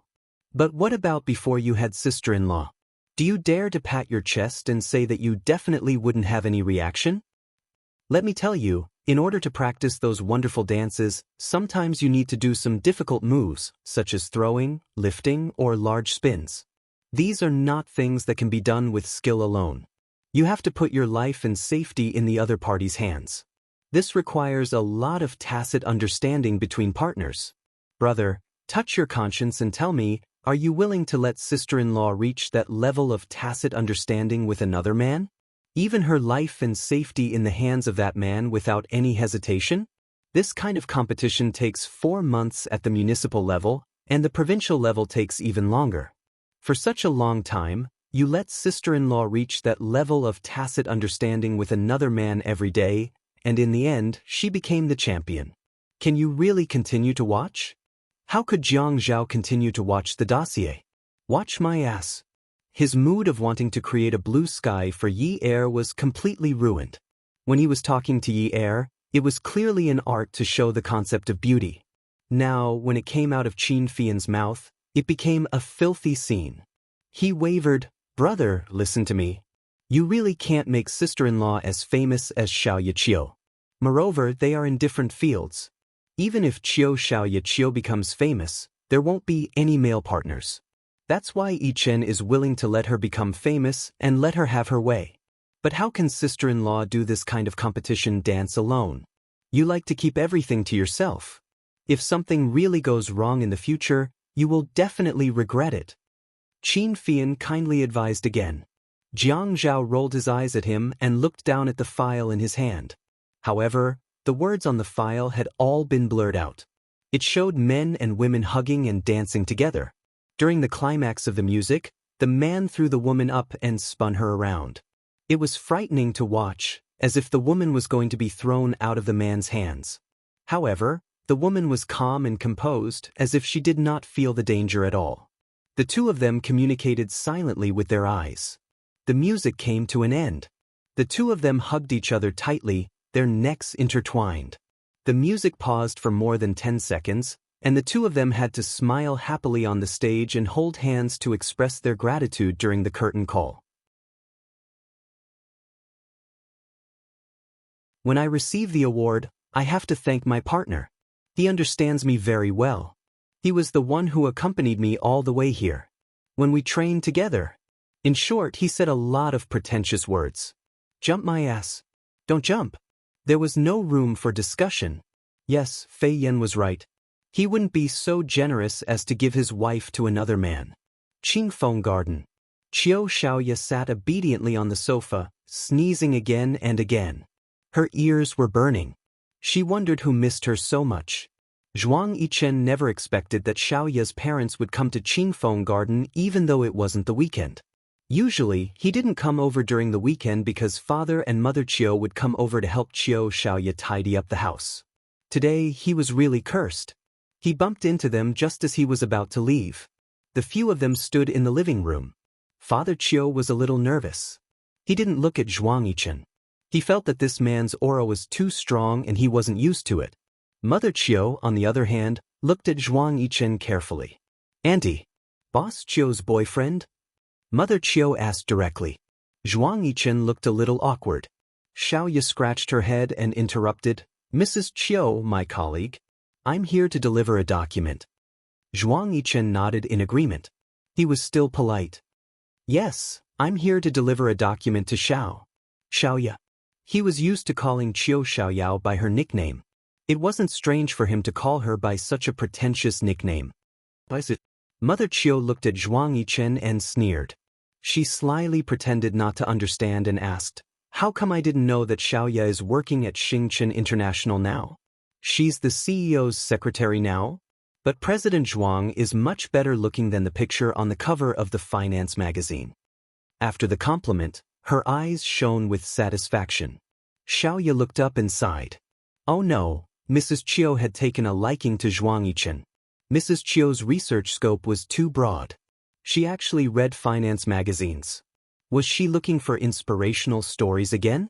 Zhuang Yichen was stunned for half a second before he came back to his senses. "Oh, that's what I was thinking. Xingchen International also wants to enter the clothing industry. They want to invite Xiaoya to join them. President Zhuang, are you close to Xiaoya?" Mother Qiu was a cunning old fox. "Or should I call her Miss Qiu or something? Xiaoya? That's quite close." When it came to business, one had to deal with whatever came their way. However, Zhuang Yichen was not prepared for such a situation. He wanted to put aside his pride and ask Xiaoya for help. Xiaoya seemed to understand and pulled Mother Qiu to sit on the sofa. "Mom, it's not like you don't know that I do private customization. The clothes I make are all for people like President Zhuang. It's not strange that they know me for a long time." "Oh, that's all." Mother Qiu looked at Zhuang Yichen again. Zhuang Yichen nodded. "That's all." "Oh," Mama Qiu said again, seemingly relieved. Zhuang Yichen was about to leave when Mama Qiu suddenly said to Xiaoya, Your father and I are here today to drag you to the wedding. Married? Apart from Mother Chiu, everyone else in the room was stunned. Father Chiu was also stunned. However, he was sitting in an inconspicuous position and Mother Chiu's words had completely attracted Zhuang Yichen's attention. Therefore, he did not notice his sudden panic. Mother Chiu acted as though she did not see Zhuang Yichen. Since you are always looking down on this and that, I will make the decision. Xiaoya felt that she had 8 lifetimes of bad luck to have provoked such a difficult mother. She was not old, but her mother, who had nothing to do, actually racked her brains every day to find a man for her. Mom, I've said it before. I don't look like I lack a man. Mother Chiu comforted her calmly and said earnestly, Yanji, I told you that I look like I lack a son-in-law. I am in a huge debt now. Who would want me? Do you think I have hundreds of thousands of yuan? Do you think I can get it just by casually searching my bag? Mother Chiu suddenly said. Mother Chiu slapped her thigh. Hey, you don't say. I found you a man who patted his chest and promised to pay off your debt. A bald old man? Chiu Xiaoya only dared to think this way. Mother Chiu raised her eyebrows and described the man proudly. Young, tall, handsome and rich. Xiaoya smiled awkwardly. Mom, have you changed your career to writing romance novels? Mother Chiu gave Xiaoya a shove. Get lost. That was my dream when I was young. I don't have the energy to do that now. I have to worry about your marriage. Xiaoya thought to herself, you really dare to climb up just because you're given a vine. Mom, marriage is a big deal. You have to spend more time thinking about it. That's why I spent a lot of time thinking about it for you. I stayed up all night helping you research. It's not enough for a good man to just be rich. He has to be good-looking. It's not enough to just be rich and good-looking. He has to be cultured. It's not enough to just be rich and good-looking.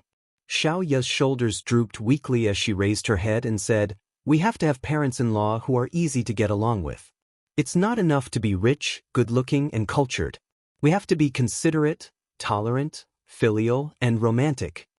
After Xiaoya finished reciting, she looked dispirited and helpless. She looked like she was about to cry as she said, Mom, you should go and write. You'll definitely do something. Really, you'll definitely achieve more than worrying about your daughter's marriage. Zhuang Yichen wanted to turn around and leave because the people here obviously didn't care about him. He had always had a strong presence. However, after confirming that he wasn't Xiaoya's boyfriend, Mother Chiu didn't even look at him.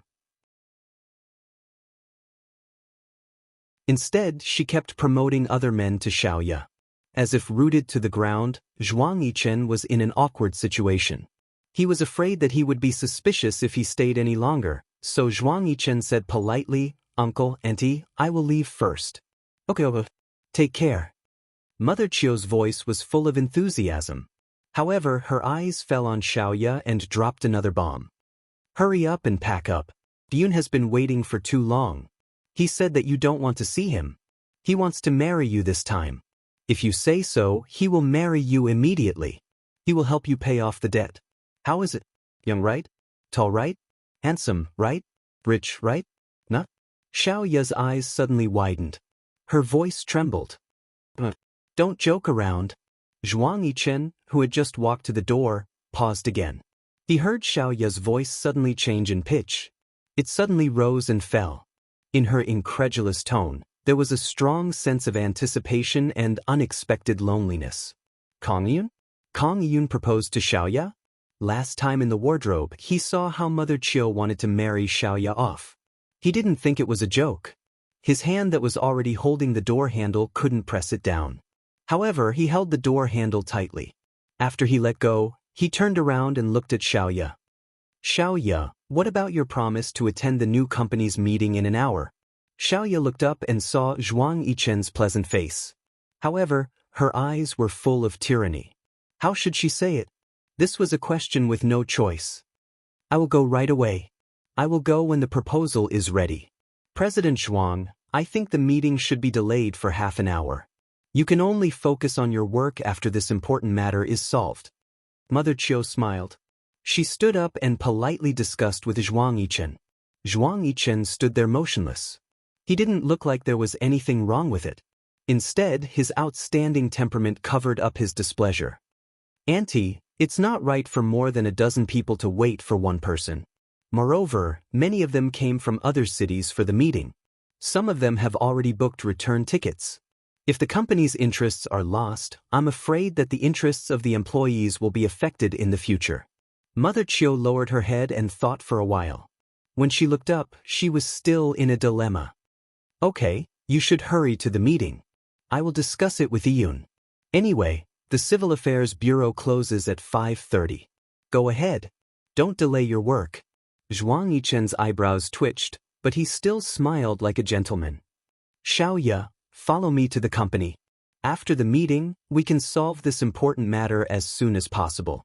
Xiaoya could feel Zhuang Yichen's anger. Zhuang Yichen was not a very patient person. If he hid a knife behind his smile, it meant that she was going to be in trouble. As expected, the silver Bugatti shot out of the neighborhood like an arrow. Xiaoya sat upright in the assistant seat. Zhuang Yichen glanced at her. "Aren't you going to explain to me?" Xiaoya seemed to have suddenly come back to her senses. What? This B***-starred woman actually didn't know what he was talking about? Was she blinded by the news of her marriage? "Don't you need to explain to me about Kang Yun?" Xiaoya spoke out of habit. "Since when do I need to explain to you about my matters?" When he stepped on the brakes, the car stopped by the roadside. Xiaoya rushed forward. Zhuang Yichen leaned over and pressed down on her. He opened his large palms and grabbed Xiaoya's but between his thumb and index finger.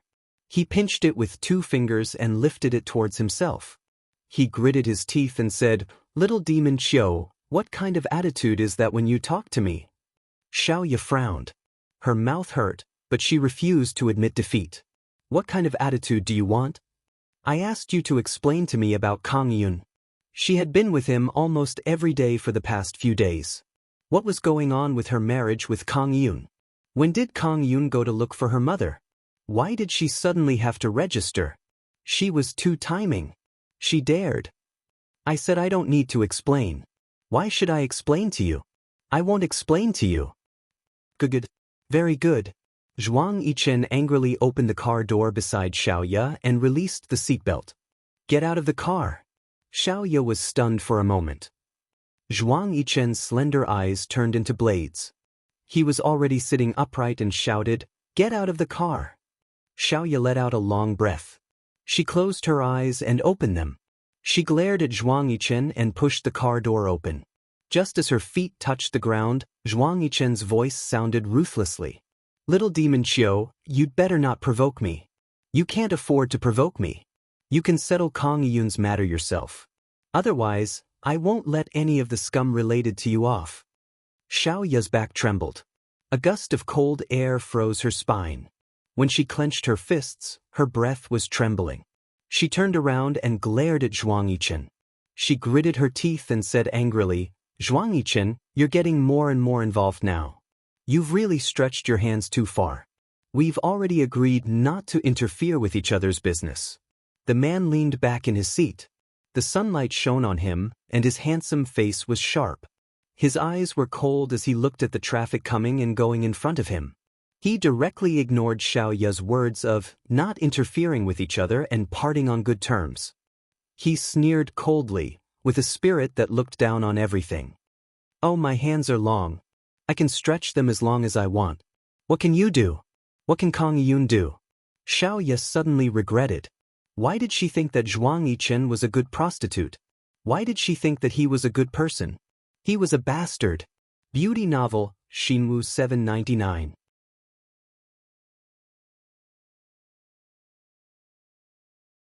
Chapter 691. When Yi Er found out that her name had been removed from the list, she was at a loss. How could this be? She was supposed to be part of the competition and Jiang Zhao had promised her. How could she suddenly become a mentor and act behind the scenes? She called Jiang Zhao and felt wronged. "Hubby, my name has been removed."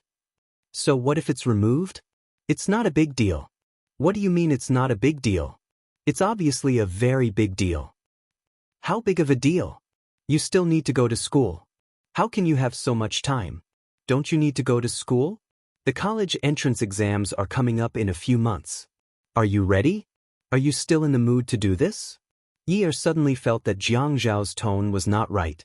Jiang Zhao, did you do it on purpose? Tell me, did you do it?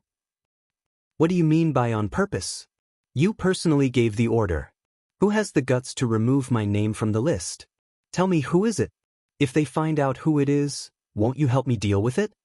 Yi was not stupid. With Jiang Zhao's personality, how could he tolerate someone going against him like this? Jiang Zhao was the one who gave the order and the name list had already been confirmed. How could Jiang Zhaowei not know about the sudden change? Everything else aside, at least Jiang Zhao's name had to be removed from the list. He had to be informed. However, Jiang Zhao said calmly, if you want to withdraw, then so be it. Jiang Zhao could not stand Yi's questioning. Yes, it was me. I was the one who asked it to be removed. I felt that you should not take part in the competition. Anyway, your dance studio will benefit from it. What are you afraid of? Do you have to be famous? What's the point of being famous? It's the same as being a boss. You have good mentors. If they become famous, it's the same if your dance studio becomes famous. How can it be the same? How can it be different? Do I have to stand in the middle of the stage and receive applause and flowers to be considered successful? Slap. Jiang Zhao wanted to continue scolding, but Yi had already hung up.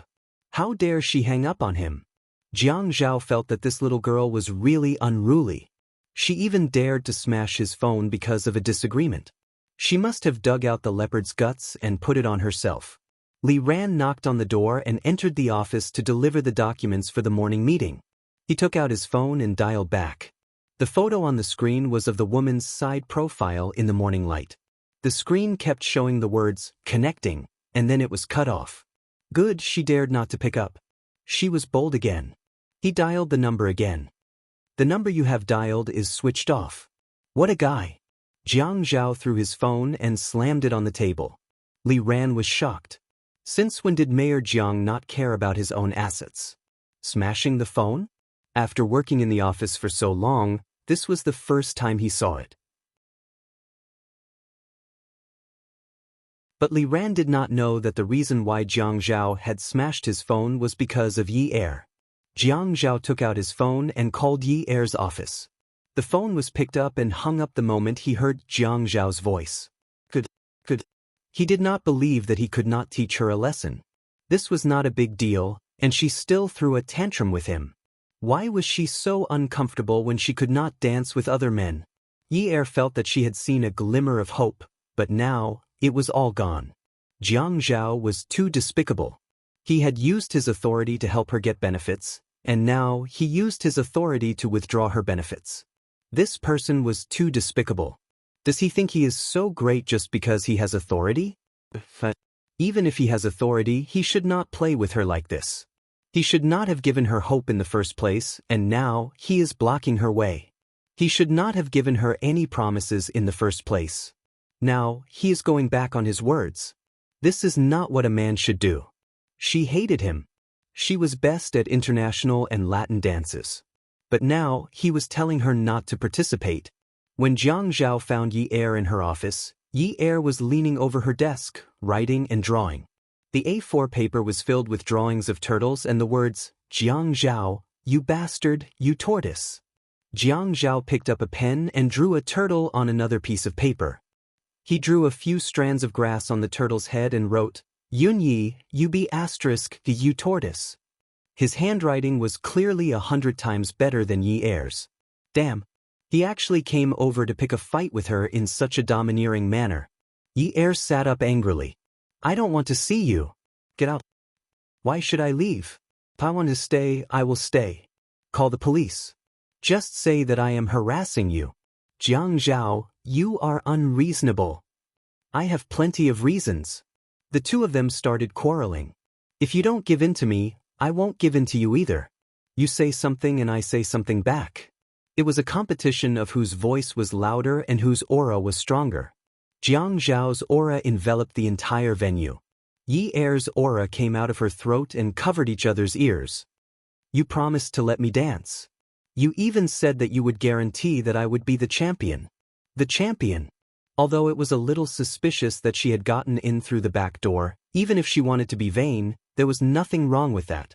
Yi did not think that this was shameful behavior. She was not the only one who did this. Yes, I did promise you.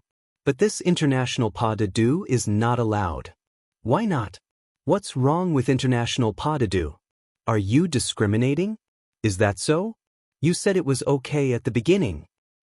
Anyway, I won't allow any other man to hug you other than me. They will hug you longer than me. No, I won't even hug you once. When Jiang Zhao thought of this, he was all kinds of unhappy. He would only hug her when he got home at night, after dinner, when he went to bed, and when he fell asleep. How long would he hug her? And this was under the condition that he did not go on a business trip. Fei Yan said that for such a long program, rehearsing and practicing every day was like an 8-hour workday. To hug her for such a long time when she was sober and entrust her safety and life to that person, he would be an idiot to let his wife do such a thing. Fei Yan was right. He should not have opened a dance studio for her. If he wanted to make money, he could have opened a casino. Why open a dance studio? There would be problems as she danced. His wife was soft and tender. She had a graceful figure. Her face was like a lotus flower. Which normal man could hug her for hours and not have problems? Jiang Zhao, be reasonable. How can you think of me as that kind of person? You are not that kind of woman, but there are many men like that. Are you talking about you? Yes, if it were me, I would be. The two of them quarreled with red faces. In the end, the outcome was already decided from the beginning. Yi could not win. The winner would always be the chess player who could manipulate the game. Even if she could quarrel better than Jiang Zhao and reason better than Jiang Zhao had the power. If he did not say anything, the teacher behind the scenes could be removed. Beauty novel, Songshu 566, that you're tuning in to the Passion Pages YouTube channel. We're so grateful for your support, and don't forget to subscribe to join us on this incredible journey through captivating stories. Your generosity through donations truly makes a world of difference, as it's the primary source of revenue that allows me to expand and enhance this channel for you. Thank you from the bottom of my heart for being a part of this adventure.